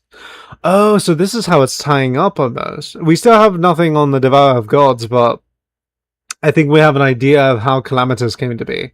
Also, the figure in the title, that's not Calamitous. Is that Yarum? I think it would be, because I remember that specific like T-shaped cyan, or like the blue shape, the blue T on the mask, and I'm pretty sure that's Yarum's mask, if I'm not wrong. Azafir, being the industrial powerhouse that it was, benefited in many ways that Yarm probably didn't even think of, with explosives, firearms, and even entire schools of magic having their roots there. After a few years of getting settled into Azafir, building up his armies and other Yarm-type activities, he sets his eyes upon his first god. We don't get much information on this battle in specific, but we do know that they do succeed, with its dead body manifesting into what we now know as the Corruption, or Crimson, depending on the world you create. Huh. The Sea King Amadeus states that this was the start of Yarm's treacherous war, but I don't wholeheartedly agree with this, because we know that he conquered many great nations before killing his first god. It makes more sense that he would say this when you take into account that he, being the ruler of Ilmaris, was actively at war with Yarum during this time, and that they worshipped two gods. He also probably didn't know that Yarum himself was sentenced to death by the gods for rejecting an Auric soul. Otherwise, they might rethink their worshipping of the gods. After this, Yarum, along with his Godseeker Knights, would go on to massacre many ruthless dictator deities in the Corruption, or Crimson. Yarum quickly figured out that the corrupted biome was actually the gods not dying, but going into a dormant state as a way of trying to regain their full power in the future, albeit in a way that doesn't seem to work that well. It is my theory that the Corruption, or Crimson, that we know today isn't just one, but a conglomeration of all the dictator deities killed at the hands of Yarum and his Godseekers. Oh, how? It is worth noting that the biomes which the gods turned into upon their quote-unquote death can affect the local flora and fauna, very similar to the astral infection. One can imagine how conflicted Yarum felt about his first major victory against the gods, with it affecting Terraria's landscape the way it did. The dormant god's influence was spreading fast, and Yarum had to figure out a solution to stop it. Yarum convened with his forge masters as well as the alchemists of Azafir to fix this. During one of these meetings, they deduced that, because of the rules of creation, godly essence could not be created nor destroyed, so it must be held somewhere, or inside something. However, even with the spread of the corruption/crimson, Yarm and his Godseekers did not stop the hunt. Yarm had many targets on his list, such as the God of Sacrifices, who killed the Dragon of Death. Oh my god. Mate, I'm loving this. It's one thing to play the game because you're focused on playing the game and playing the series, but oh my god, when you see the build-up for this is crazy.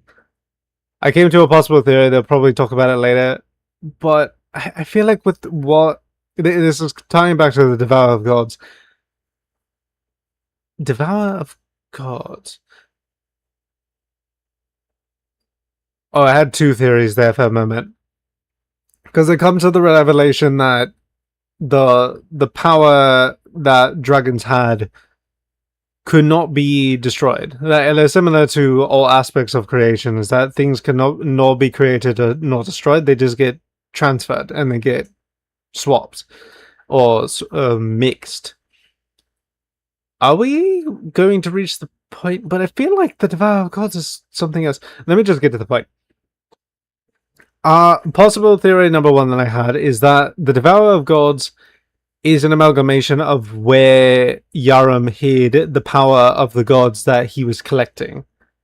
And storing them away, they actually like hijacked a machine that they built, probably the Destroyer, and became this, I would say celestial being, but I don't know. I would say celestial being. The way that they present him, it feels like he's a celestial being of outer worldly level. But if he has a lot of god power, it's similar to, if I were to assume, I guess we could compare every soul of the power, or the Eri souls, to Infinity Stones. Each one has a property of their own. They all control a different aspect of every feature of life and all parts. So obviously on this page we're on the Ravager, so God of Sacrifices. And it ties to Aztec stuff, so that is very on point. Wow, who... God, the creator of this mod is insane. If it's a whole team, you guys are nuts. But I love you all, because this is awesome. I love the storytelling here. Not so much storytelling, but what you made in the story. But I genuinely wonder if that's the first theory about the Devourer Gods, is that it's the amalgamation of the souls that are inhibiting one single entity and become this creature, the Devourer of Gods. Like seeking to find the gods and kill them all, which we probably eventually get to, which is why we fight him in the first place. Or the alternative is that Yaram is the Devourer of Gods himself, infused with those souls of gods, god souls, or dragon souls. But then again, he went against consuming Yaran, so I don't know if I can be too confident about the second theory. So that's where I'm at on that. But let's continue, because I want to see this on the Ravager's part. It's unfortunate to see the Perforators and the Hive Mind be so lesser, and they're just like a failed attempt. Then again, a lot of patterns are showing in real life, aren't they? Weird. Alright. Silva, the goddess of life, Providence, and even the Empress of Light, who wasn't even a god. They succeeded in defeating Silva, dumping her body into the abyss as a way to try to halt the spread of her godly essence. Which did slow it down, yeah, but did not completely stop it, with her influence changing the abyss in many ways still. Providence, the Slime Gods, and the Empress of Light proved to be hard targets, as they seemingly had the ability to phase in and out of existence at will. The lizards worshipped a deity unbeknownst to us, but were abandoned by said deity. They tried to replicate this deity by creating Golem. Yarn says that it is an amalgamation of the concepts and themes of many gods, most prominently the heat of the sun. This is not to be confused with the primordial light, which is specifically the light of the sun. I'm pretty sure Yarm doesn't really care about this. He sees it as a sad, piteous thing, and that he doesn't intervene with affairs that are beneath his people. Upon return from his victory against Silva, it's around January of 1803, Yarm once again convenes with the people in his court to discuss the containment of this seemingly uncontrollable spread of godly essence. His court exceeded his expectations, with the creation of a rudimentary prison of flesh lashed together with foul sinew and even fouler magics. Capable of fully stopping the spread of the encroaching godly essence, it was a living thing, an alchemical breakthrough, lacking both pain and emotion. The city of Azafir kept it a great secret, with few aside from Yarm and few others ever even having the chance of seeing it. Upon seeing this, it is probable that Permafrost would probably start to become a little disillusioned with Yarm's methods. The alchemical breakthrough lacking both pain and emotion being referred to here is the Wall of Flesh. Upon leaving his court that day, he stumbled upon a young girl. Oh, yep. I was going to pause it beforehand, but nice to know that I was right. That's what happened. I do wonder, though, Calamitous looks elven, but the only, like, elven-looking entities is the Dryad, as far as I'm concerned. I don't know if any other species of people exist. Well, then again, there are goblins and stuff. So there could be just a variety of races on Terraria as is. I mean, there is, for sure. So, okay. I was wondering that because when they were saying it's just like, oh yeah, this power, this god power cannot be destroyed or created, so they got to put it somewhere. So they put it in a flesh mesh? I guess it couldn't think for itself. So the wall of flesh is all of the god powers put in the thing. I mean, I guess it works, but I have to agree with Permafrost, that is a weird way to do it. I would be very concerned too. Yaram seems to be losing it just a little bit, but this part I'm fascinated by. So let's see. Trembling and dressed. Pause it one more time. I'm gonna try not to pause it. I'm gonna get through it completely and then go back if we ever need it. In charred rags. Upon touching her, he immediately felt raw, unfathomable power emanating from her, with her even barely being able to control it herself. Permafrost immediately recognized this power and advised Yarm to look after her. Yarm was certain that she had the power to slay gods, even at her current level. She explained the story of her two brothers, Cataclysm being the most renowned brawler in Azafir, and Catastrophe, who was a very skilled swordsman, both of whom were now dead. She was recruited into Yarm's army, being trained by Permafrost and the Godseeker mages themselves. Calamity's magical skill was only marginally better than average, with exception to her brimstone magic, in which she rivaled Yarm himself. Fighting many battles, she reveled in the violence of war, allowing Yarm to take full advantage of her power. A few months later, around April of 1803, Draydon, operating in complete secrecy from the outside world, overhears a scoutbot report about Yarm's next military target being a certain city. We don't know what city, but that isn't really important anyway, to be honest. Draydon took interest in this because of his curiosity about Yarm. Sorry, I guess I gotta pause. Ads are gonna happen. Ads are happening now. Ooh. This part I really am intrigued by this. I'm gonna see where this goes. That's gonna be fascinating. My goodness. Okay. Yeah, this was the part I was really up to. Although I can see where Calamity's potential, what would it be? Potential bloodlust could emerge from. But it's just like, she has power. Do the rest of the species? Because they never really state where that happens, but they just, like, they were in a group of people put together. Like, her siblings and stuff. But they died? But they were young. So what were they fighting? I guess every other human has their own, or not human, just any cities and civilizations have their own axe to against on, but where did her powers come from? Unless humans were just more magical than we thought. Oh yeah, because they stated at the beginning that mana stars and all that stuff existed, so magic exists on the plane of existence. So anybody could have magic at any point. Some people probably manifested magic who are more powerful than Calamitous, but suffered to it.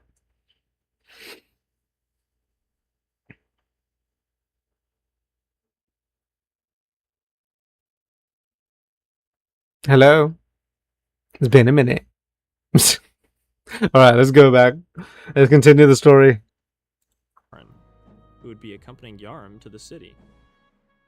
Draydon modified a scout bot with two-way communication and sent it to the targeted city.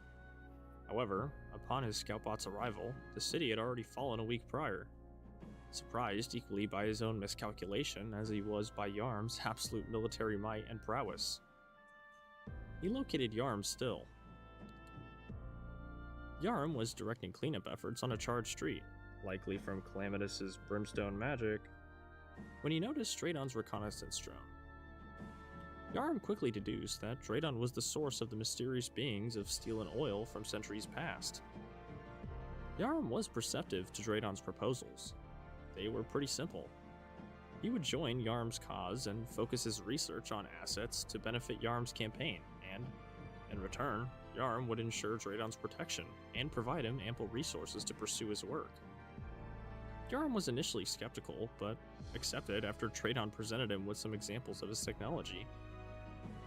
It honestly kind of makes you wonder what the heck this guy showed Yarm, because he was almost immediately made his lead engineer and scientist, moving him to the heart of his empire. This means that Draydon's work easily surpassed that of the Forge Masters of Azafir.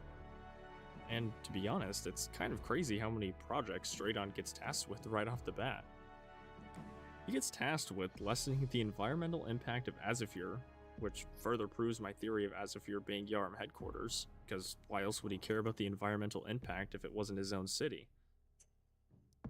He also began to work with Permafrost, helping him develop cryonic ore and its applications.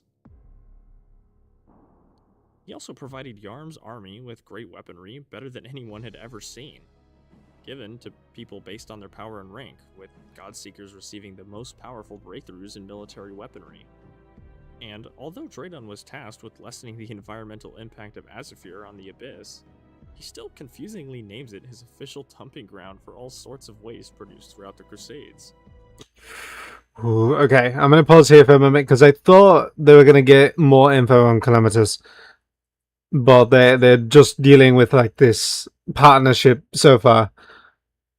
So Yaram turned Draydon into an environmentalist, but continues to dump stuff into the Sulphurous Sea. Yaram is slowly, like before it made sense to have the army and fight against, but it is one of those conditions, I swear, where it's one of the, what's the saying again? It's the one that Harvey Dent says. It's just like you can die a hero or live long enough to see yourself become the villain. That is happening. I think Yaram is losing grasp of who he was, and he's getting out of hand. Because now he's using a small child with very strong magic to destroy cities. And leaving literally nothing. Even to the point where a lead engineer, a scientist, a man who's been underground for a long time, who made agreements with Yaram, is starting to question things. But not even then. Permafrost. Permafrost was questioning things beforehand too. So the situation with the Wall of Flesh was like the first hint that something in Yaram's mind is breaking. It could be, I don't know, because I don't know where Yaren is in this whole situation. Because so far it seems like this is an interaction between, like on the surface level, this is an interaction between Yaram and whatever's happening in the world. Yaren, the Phoenix, is nowhere to be found, or is he there? But there feels like there's an influence happening here. But we are slowly getting a villain. Which is why I said in the Draconic era, when Azafir was responsible for the, quote, initial pollution of the Sulphurous Sea. That's what I was referring to, because Draydon made it a lot worse. Around this time, during one of his expeditions, Yarm stumbles upon the astral infection. Immediately notifying Draydon upon his return, Draydon takes great interest in the infection, retrofitting an Arius model with armor intended to nullify the effects. However, the Arius model was actually overtaken by the astral infection, with Draydon citing the lack of a thinking brain to be the cause. This goes back to what I said in Creation about beings able to grasp the quote true form of the universe being largely immune. In response to this, he tried hiring mercenaries to study and collect samples of the biome. Not all of them returned, but gathered information from the ones that did. Arius models were originally used for returning dropped or lost equipment from battle sites, as well as surveying the landscape at the same time. When an Arius is infected by astral infection, it is called an Astrum Arius, taking the first name as Astrum Deus. Draydon develops his theories of the astral infection during this time, saying that it acts as a hive mind, taking over the minds of creatures, with some creatures acting as extensions of the infection itself. The effects are supposedly more intense underground than on the surface, with a thick fog and vestiges of the previous star burrowed deeply into the earth. Yarum would send Calamitus on many stealth missions so as not to upset Permafrost, who disliked fighting in battles and such. Calamitus grew to see Permafrost as a mentor and even a father figure, with him teaching her how to control her power for the most part. Growing increasingly tired at the longevity of his crusades, having taken at least 30 years by now, he tasks Calamitus with the incineration of the Ilmaris Sea, and in turn the kingdom itself. A quick and easy end to the growing conflict between the two. After she is finished with this, all that is left is sand, and parts that weren't touched by her brimstone magic are now known as the Sunken Sea. Whoa, okay. I thought that looked familiar. Why didn't I realize that? Oh my god. Jesus, Calamitous, you really are powerful. She basically nuked the place.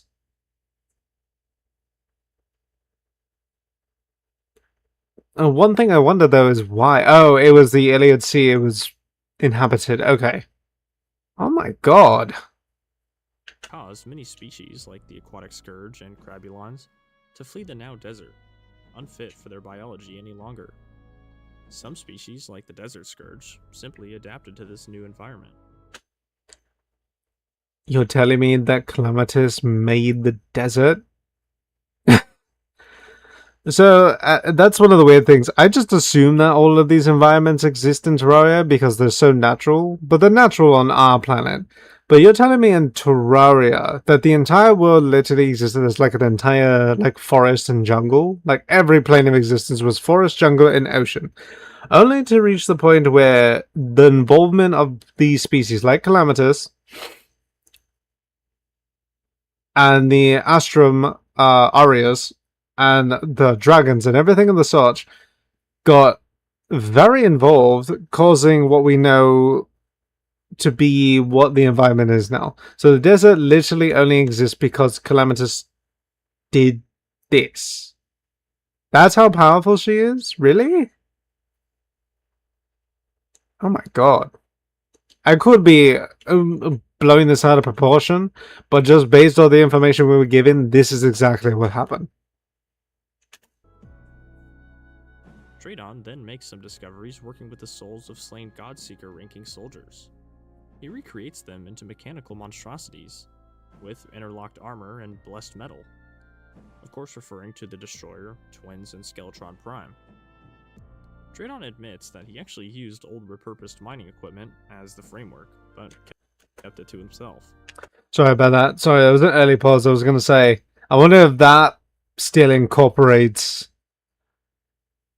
I wonder if that still incorporates any aspects of the mechanic being involved in building the stuff. Oh, but probably not, because it's old mining equipment.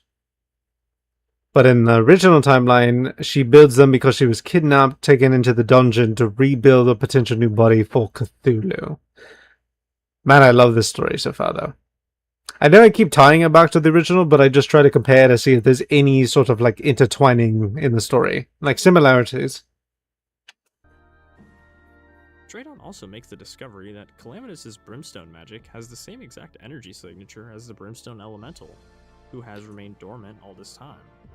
He couldn't formulate a hypothesis as to why this was the case, though. and in secrecy, Draydon also likely begins work on his plague project. Additionally, he also discovers the power of sea prisms, likely retrieved from an Arius model surveying Ilmaris' incineration, but that's just speculation. It does fit though. These sea prisms allow him to begin his progress towards exotech, in turn starting the initial stages of his exomech project. Permafrost ends up leaving Yarm's cause because he strongly disagrees with the direction that it's heading in. Permafrost felt that Yarm's actions had become tyrannical, obscuring any previous justice he claimed that he was fighting for. When Yarm realized that he had defected, he ordered Calamitous to hunt down and kill her former mentor. I really think this is a huge turning point in the way I personally view Yarm. Like, at first, yeah. This part is what makes the turn? Brother, you didn't see the signs beforehand? The mate literally created the wall of flesh. That was what he decided was the storage point for draconic power, was a flesh mesh. And you're telling me this point now is what changes your perspective? That's crazy. Yeah, he wanted to avenge the dragons and then himself, and probably realized that he would have to govern a nation and its people, have war with other nations who worship gods, regulate his empire's effects on the environment, etc. All leading him to lose sight of his original objective and honestly go over the edge. Yeah, he lost his way. To hunt down and kill her own father figure because he didn't agree with his motives anymore. Anyways, after a tearful confrontation, the two agreed to fake Permafrost's death and seal him away into what we now know as cryogen. Permafrost casted a spell to hide away most of his creations and research soon after leaving Yarm's side, well aware that Yarm and Draydon may have attempted to exploit his previous work. Sometime after this, Yarm noticed and met the Devourer of Gods, recruiting him seemingly out of desperation to end it. Well, god dang it. Okay, so he is literally just... It just feels very abrupt, you know? He just met the Devourer of Gods? Where was he? How did he know about him? Like, I don't think any of this aspect was brought up at all. Or is this just like a known entity across the entire existence of everything? Because how does the story tell?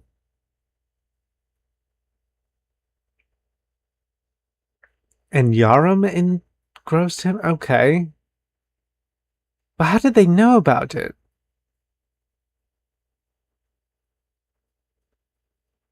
To armor his gargantuan form. Oh, so the armor he wears isn't even his own body. Now that I understand who's talking here, reading this text makes a lot more sense. Negligence was born, descent began the moment recruiting the scoundrel crossed my mind. Yeah, I remember that part. Yeah, because the Devourer of Gods has no reason to really serve unless he's self-serving. There's no loyalty. Oh, and then I guess that was the point. His absence of loyalty was clear as day. Yaram has been living his entire life under such heavy control that he just assumes anybody within his line of work is going to be loyal to him regardless. But he's lost so much sight into what he's doing, and he's let his guard down, basically. Because literally getting to the point where he's recruiting the Devourer of Gods to be part of his thing, and not even question his allegiance. That's amazing. The Devourer's alien capabilities. This still doesn't answer where this mate came from, or why he was able to contact him in the first place. Unless he mentions it later, we'll see. His already decades-long war. At this point, it's pretty clear that Yarm is tired of the war taking so long. He literally recruits a suspicious otherworldly being of unknown origin, capable of devouring gods whole, as he claims, to include their essence. Yarm says that the Devourer was capable of defeating even the more powerful gods in a duel, and that the Devourer's title was self-given, but after a few battles, proven to actually be true. He told Yarm that the godly essence he devours is completely erased from existence, and even though equipped with the knowledge about the rules of creation, discovered during the Wall of Flesh's creation, believes him anyway. Yarm also confesses that his downfall started at the moment he thought about recruiting the Devourer. Yarm goes on to say that his absence of loyalty was as clear as day, with his alien capabilities and domineering tactics, all hinting that his allegiance may lay elsewhere. He deduces that he could be a pawn of a malevolence far beyond, which we know from confirmations by the developers that this is referring to Noxus, the ruler Who? of the Distortion. Oh, okay. So he has allegiance to Noxus. I was just like, I heard that word before, and I know exactly what it's from. It's the League of Legends thing, Noxus, the city. I forgot about that. Because what's that list? Xerox, Terrarium, Prime Moonlord, Noxus, Yarum, Calamities. Is that the power level leading down? Well, I guess the Terrarium would be second, because that's the whole point. Like, when we do the whole process and get through everything, we basically witness Xerox. We witness the eye, so I guess we would be second. And then Prime Moon... Prime Moonlord. I don't know that one. Potential video for the future? Draydon is tasked with the creation of armor for the Devourer. It was of immense size and durability, yet had extreme flexibility. Oh, gotta wait. Ad Ad starting. Apologies. Wow, he had to make the armor though. I'm gonna read this passage while we wait.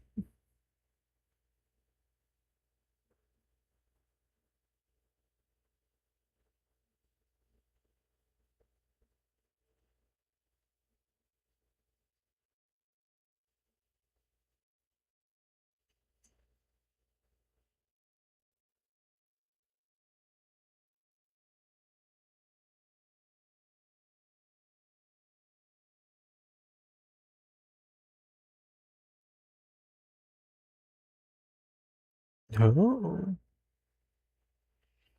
So, Draydon knows something. Man, it would have been great to read all these. Again, that game would have gone for a very long time if I had decided to read those. The entire series would have lasted probably a day if I decided to get into it entirely, if I didn't do it now. I wonder if we will watch that second one. It's by the same mate, but I feel like it's a whole different ordeal.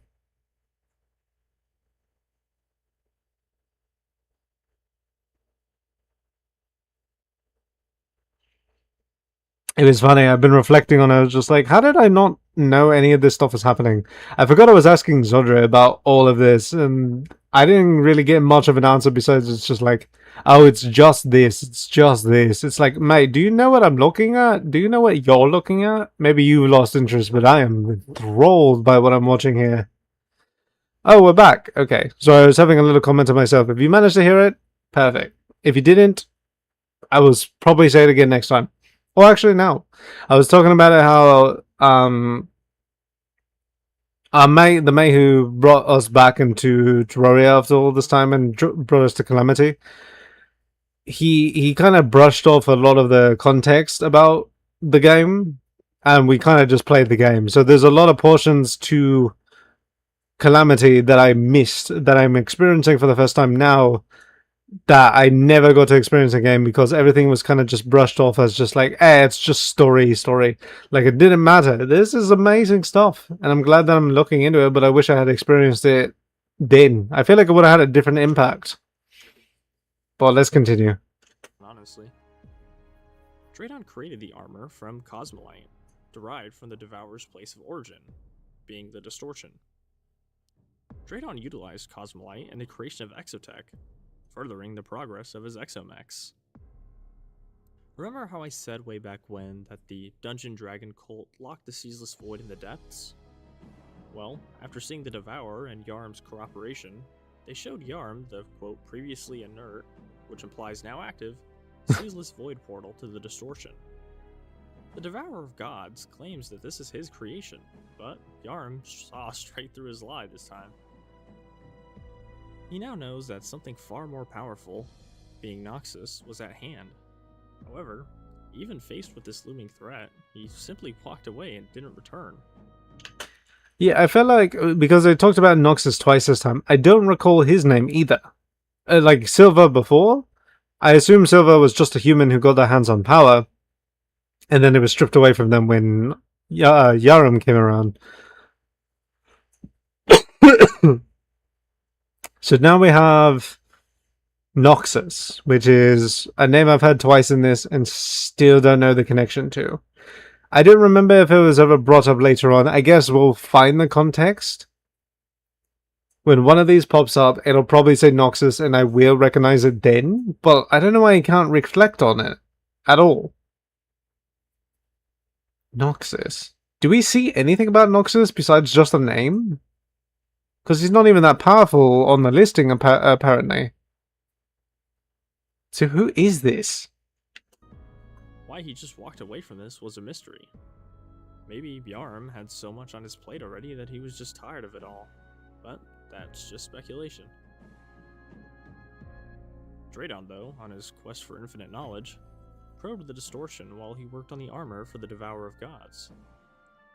Radiometric dating failed on all 116 inorganic samples that were collected. Most matter in the distortion seemingly existed for longer than any life on Terraria. He deduced that most life in the distortion is highly intelligent, but possesses either extremely underdeveloped or even no brain at all. Draydon theorizes that the distortion must be some form of hive mind, though the mechanics of this hive mind are supernatural. The bulk of the creatures from the distortion merely express intelligence because they serve as limbs of a central hive mind. This is really bad, because that would mean that Noxus, acting as the Devourer, was actively manipulating Bjarm behind the scenes. Whoa! It's stated that Stormweaver is from the distortion, but lacks a higher purpose, implying that maybe he's disconnected from the hive mind that Draydon theorizes. Draydon also figures out that the Devourer doesn't actually erase godly essence, but sends it somewhere, almost definitely being the distortion. Whether this is beneficial to Noxus somehow isn't mentioned anywhere, but definitely worth considering. Sorry, I'm going to pause it for a moment. The way that they talk about the distortion is very much like a black hole. Like, the way that they talked about it too for the Devourer is just like, oh, it just disappears. The mate could be lying at every point in turn, because he's just here to do his own thing. He didn't have to do any of this. He was asked. He clearly is an entity more powerful than any of the entities on the world. So the fact that he would give into this is very much a problem. Like, that's what I'm picking up on that. But also, it's just like, it still goes into the reality that matter cannot be created nor destroyed, it just gets moved or traded. Like, that whole aspect. The way that they describe the distortion is a black hole. It's like one of the most unexplainable things in our entire existence as a whole, where it is a thing that exists, and yet some of the rules do not apply the same way as it does for the rest of the universe. And in my mindset, I'm thinking it was just like, oh yeah, the soul energy of the gods is being sent to this place where Noxus is. And the best way I can put it is that it's being unraveled and refabricated. Is that the distortion is this place where the way that we understand matter to exist cannot be in the same state there. So in some way, if you were to imagine like a soul, like the god soul, as a ball of yarn, when it gets sent over to the distortion, it gets unweaved. It gets pulled apart, like pulled into just a long rope. Like it's a single rope bundle because it's all connected, and then it just gets sorted out and stretched out, and then made into a different thing. Which probably does help Noxus in a way, because it's just like, oh, like matter cannot be consumed in this state. It has to be broken down to exist like this. Basically, in the relevance of human food, if we had potatoes, and then in this world it was potatoes, but the way that Noxus has to eat it, it has to be mashed potatoes. It has to be like the same thing, same material, just in a different state. And that's how he can consume food, because it has to be made a certain way. Or even just like getting older, where it's like, oh, I can't eat solid foods because I don't have teeth, so everything has to be a soup. So it's like, oh yeah, he's...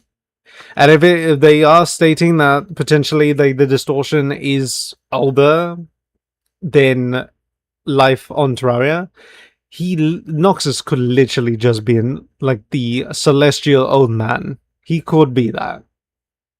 Decades after the Crusades had started, the prisoners of war kept in the dungeon perished alongside the jailers within those hexed walls, where none may know rest. The One of my souls of the favorite dead bosses. coalesced into a feral amalgamation, boiling with rage, sorrow, and madness. Poltergeist drove the dragon cult out of the dungeon, and when they demanded for him to get rid of it, Yarm did not answer. Yarm was slowly shutting down, it seemed like, and to be honest, probably didn't want to do this whole crusade thing anymore. Likely feeling immense regret for all the things that he had done. This next part does have events confirmed to have taken place, just doesn't tell us when. So, for the sake of this timeline making sense, I will put them here. It makes sense, so just bear with me. I think it's fair. Feeling immense regret for all that he had done, retreated to the only place he knew he could be alone, the Dragon Eyrie, leaving Calamitous in charge while he was gone. He likely spent a few days or weeks there with Yarn, playing Minecraft or talking about whatever Crusade buddies talk about. He needed therapy. However, while they were away, the Brimstone Elemental awakens from her deep slumber, with nobody ever finding out why. I put this here because Yarm says that fate had a sick sense of humor that day, for Calamitous to be there to match her. This could very well be proof to my theory, albeit not very strong proof, Okay. though it does line up with the events that play out pretty well. Calamitous and the Brimstone Elemental fought to a standstill, with neither reigning victorious. The entire city was destroyed by their brimstone magic. I believe that Draydon saw this as no more than a minor inconvenience, since he was so focused on his Plague Project and the Exomechs. Upon the Brimstone Elemental going back into its dormant state again, because it's never confirmed that she dies from anyone, the Forge Masters used clockwork and crystal to bind the powers of the elemental to a mechanical body, resulting in a failure, and what we now know as the Earth Elemental. While formidable, it seemed that Dream would die along with the city of Azafir. Abandoned by seemingly everyone, bruised and battered from her battle with the Brimstone Elemental, Calamitous leaves Yarm's cause, and officially dubs herself Supreme Witch. Oh my goodness. I was gonna say, because similarly to Yaren's situation, Yaren, I was gonna, I kind of said it was similar, but still, like, even the way that he explained it in the beginning is that the elementals are just entities that kind of just did exist. So the whole rules of their existence lacks any sense whatsoever, because they, from the looks of it, even with this, like the Earth Elemental, is that this was a way for the people of Azafir to incorporate some of the essence of the elementals into a being, which failed because the rules don't apply the same. The elementals do not possess the same abilities that the dragons did, which is where we are with the gods and stuff, because the whole rules don't make sense the same way. But like other entities that have god power act like gods, or they are godlike entities, like the Ravager and all them. They had the god power in them, the dragon's energy. So I wonder, though, it could still be a symbiotic thing, where Yaram and Yaren are symbiotic in a way because they were together for long enough. I do wonder if the Azafir has any effect on that, because they were both from that thing, from that place, right? Because even Calamitous was in the Azafir when she was found, yes? I don't know if they ever stated if that's what it was, but I think that is where they said it was.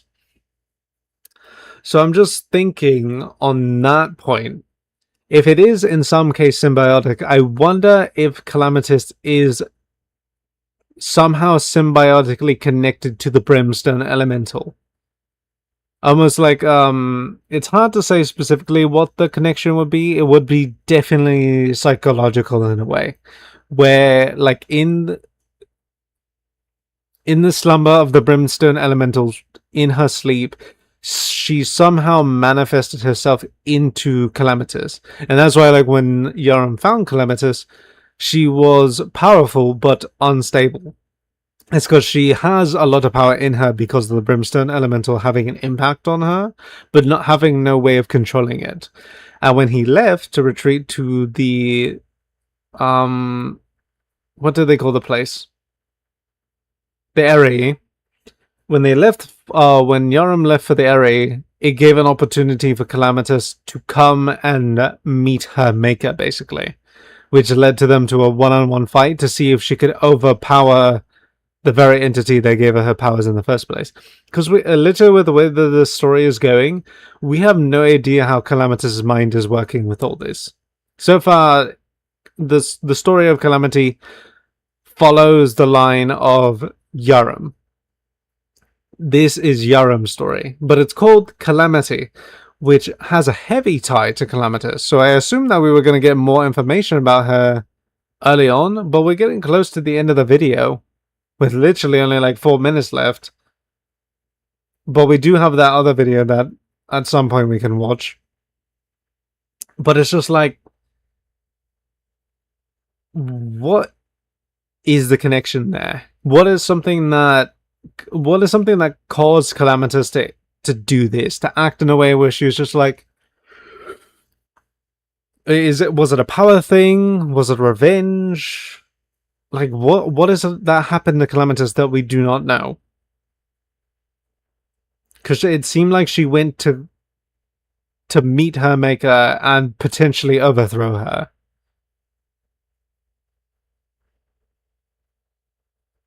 Oh, because we still haven't even figured out Calamitous' clone yet. I just remembered that. I mean, there's some parts of this that we have nothing about yet, but yeah, we're missing pieces here. Despising Yarm in the end. Upon Yarm's return from the Eyrie, he looks upon everything he had built, destroyed by Calamitous' battle, and ordered Draydon to begin work trying to replicate Calamitous' power. There it is. Draydon finds Yarm and shows him his newest creation, his attempts at weaponizing the jungle bees, fulfilling his task given to him and holding up his end of the bargain by still providing him with weaponry. He presents to Yarm his completed Plaguebringer Goliath. Yarm is outraged at the enslavement of the bees, calling the project despicable, stopping any further requests from Draydon after this and seemingly cutting contact. Draydon remarks that he no longer needed Yarm anymore, nor had needed him for a very long time. This makes sense why Plaguebringer Goliath is where he is on the progression ladder, since Draydon probably didn't really feel like putting that much effort into making something for him anymore. Draydon states that he left upon the Plaguebringer's rejection on April 23rd of 1875, officially ending the Yarm Crusades. Even though the era was over, a few years passed before Terrarian's wake, and some pretty interesting stuff happened during this little in-between period. Draydon states that he finished construction of the Calamitous clone, however, was underwhelmed at the result, with it not even being able to wield any innate brimstone magical power. I put this here after Yarm cuts contact with Draydon because he never states that Yarm has an opinion about it. After the project's underwhelming conclusion, security reports indicated that the Supreme Witch had broken into the lab that the clone was held in and actually released it. Soon after being released, the clone was actually capable of wielding a tiny fraction of her very own brimstone magic. Calamitous didn't kill her clone though, which is why we're able to fight it in-game. Draydon also finally finished construction on the zenith of his craft, the Exomechs, and were capable of rivaling the Supreme Witch's power. A brief conflict between the Devourer and Yarm versus Braylor and Status occurred. Braylor is a Ronin, and Status is a legendary ninja, both likely from the Onyx Kinsman. Braylor dueled Yarm to a standstill, and just as Status went in to deliver the final blow to Yarm, he hesitated. The Devourer, noticing this, saw this hesitation and ensnared both of them, banishing them both to the Distortion. However, it seems that Status struck a bargain with Cygnus to escape his banishment, and is currently alive somewhere on Terraria. Alright, add. Now. Now? It just says starting soon. We'll give it a moment. I'm going to try to collect my thoughts on this.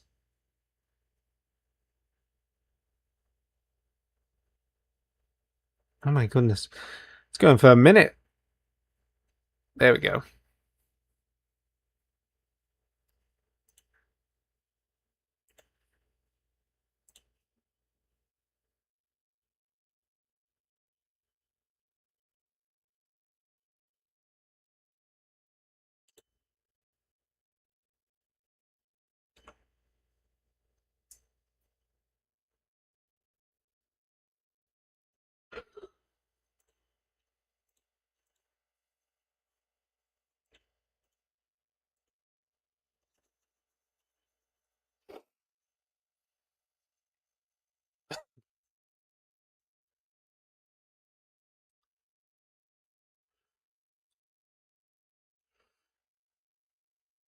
Oh my god.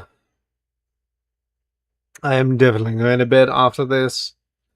Just gotta brush my teeth and everything.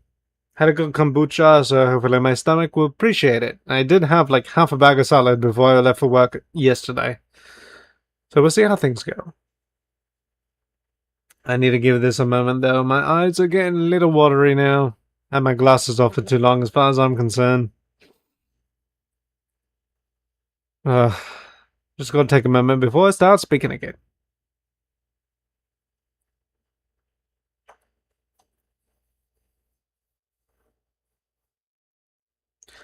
Alrighty, I think we're back, yeah? I think we are. So, another point that we have not been made aware of yet.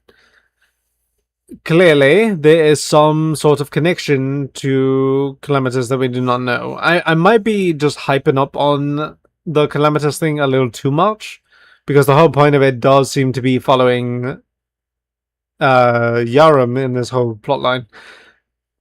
And we still haven't heard from Yaren, as far as I'm concerned. And I don't think he still didn't consume... Unless that's why his behavior changed. Something had to happen. Well, he's in the Ares. Well, we think he's in the Ares. I don't know if there's any confirmation for that, because they don't talk about him again. But the whole situation with Calamitous is still boggling, because there's so many pieces missing to her story, which feels like that's the most important piece. Because it seems to be the uprising, like after Yarum's fall leads to Calamitous' rise and something like that. But like the sudden standoff between her and the Brimstone Elemental, only to reach a point of being stuck at a stalemate, and then what is it, like Draydon's creation of the Calamitous clone, only for Calamitous to find it and not to come to destroy it, but to free it. So there's got to be some sort of connection there with her powers. So it's almost like it's weird, because it feels like there's a part of the Brimstone Elemental's abilities that has more defining reasons and rules to it than we are aware of. Unless Calamitous was just like, oh, but it's a machine, so it wouldn't have any feeling. Plus, when Draydon built it, it had no Brimstone connection at all. It probably needed to be imbued with an original user of the Brimstone power to give it a reason to exist. I don't know. Maybe she says something about it as we go further on. Obviously, we won't hear it here. But there is something missing. There's something missing with Calamitous' part. Brayler's fate, however, is unknown. Draydon tries to work with Auric Ore, but discovers that you need to be soul attuned to a dragon. Out of kindness or some other thing, Draydon offers to upgrade Yarm's armor with the same alloy he used in the creation of the Exomex. After this, Yarm, likely along with Yaren, retreat back to the Eyrie, most likely agreeing never to leave again. This is the earliest known event to occur before Terrarian's wake, and officially brings this chapter to a close.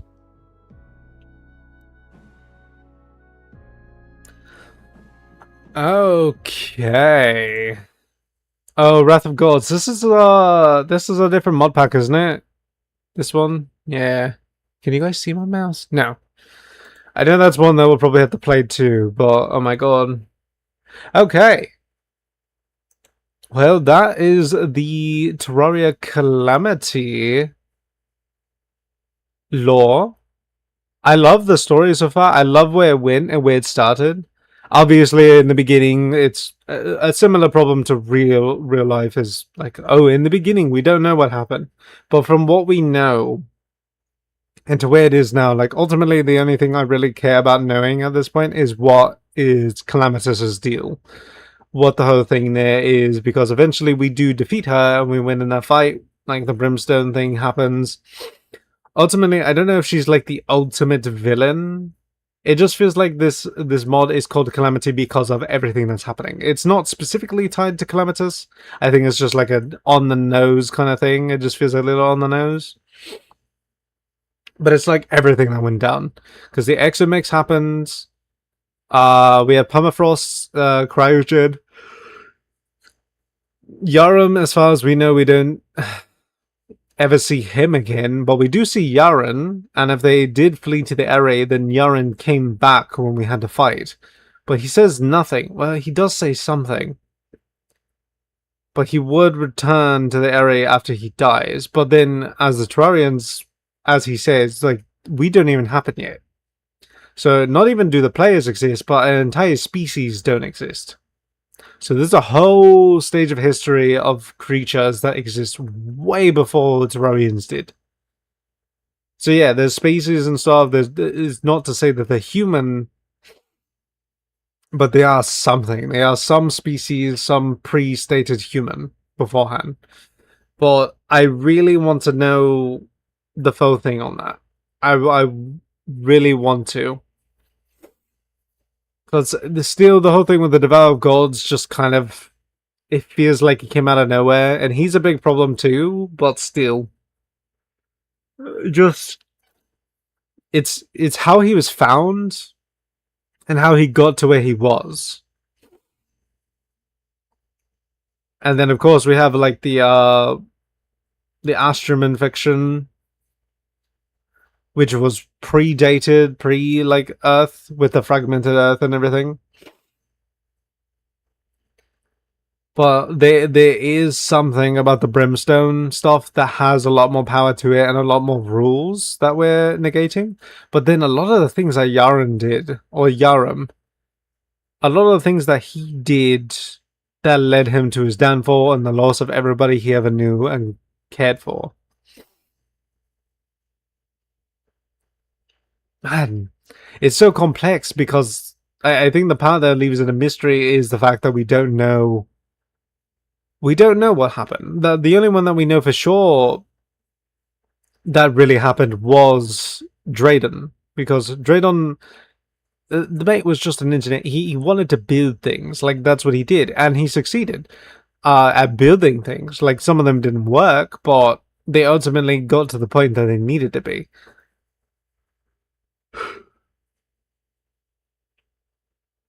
But I think with the way that the Calamitous works as well is Calamitous seems to be. I do wonder though if it might be a Nexus or a Noxus problem too. Not so much that Calamitous is connected to Noxus, but the situation might be similar to the Hivemind situation. Because if Noxus is supposedly using the Devour of Gods as just like a telephone line, not to cut it down to small, but to like operate a machine remotely, as well as the other entities like the Mirror and Cygnus, it could be the same. It could be the same thing that's happening with Calamitous, where she was in some form possessed by the Brimstone Elemental, and not even just the Brimstone Elemental, but it could be something even bigger than that. And they could all derive from a pool of energy where Noxus exists and wherever the Brimstone power comes from. And it could just be a different form of hive mind that's happening. Because the dragon seems to be a species that existed all on its own. It wasn't a hive mind, but those two definitely do.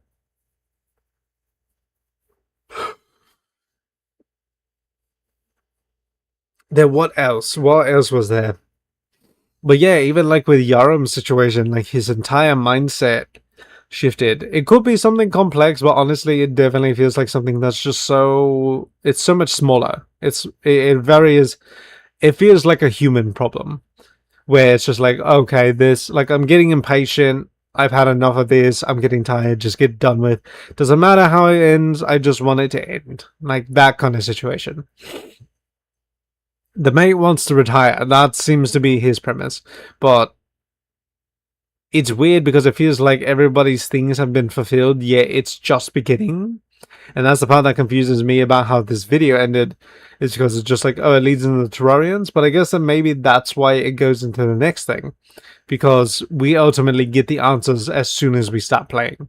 Because we have to encounter all of these creations, all of these things that exist, which will lead us to the point in the game where we fight the Terminus, do that whole thing where Yaram left us this whole thing, and then we reach the point where we become the second strongest existing thing in all of existence.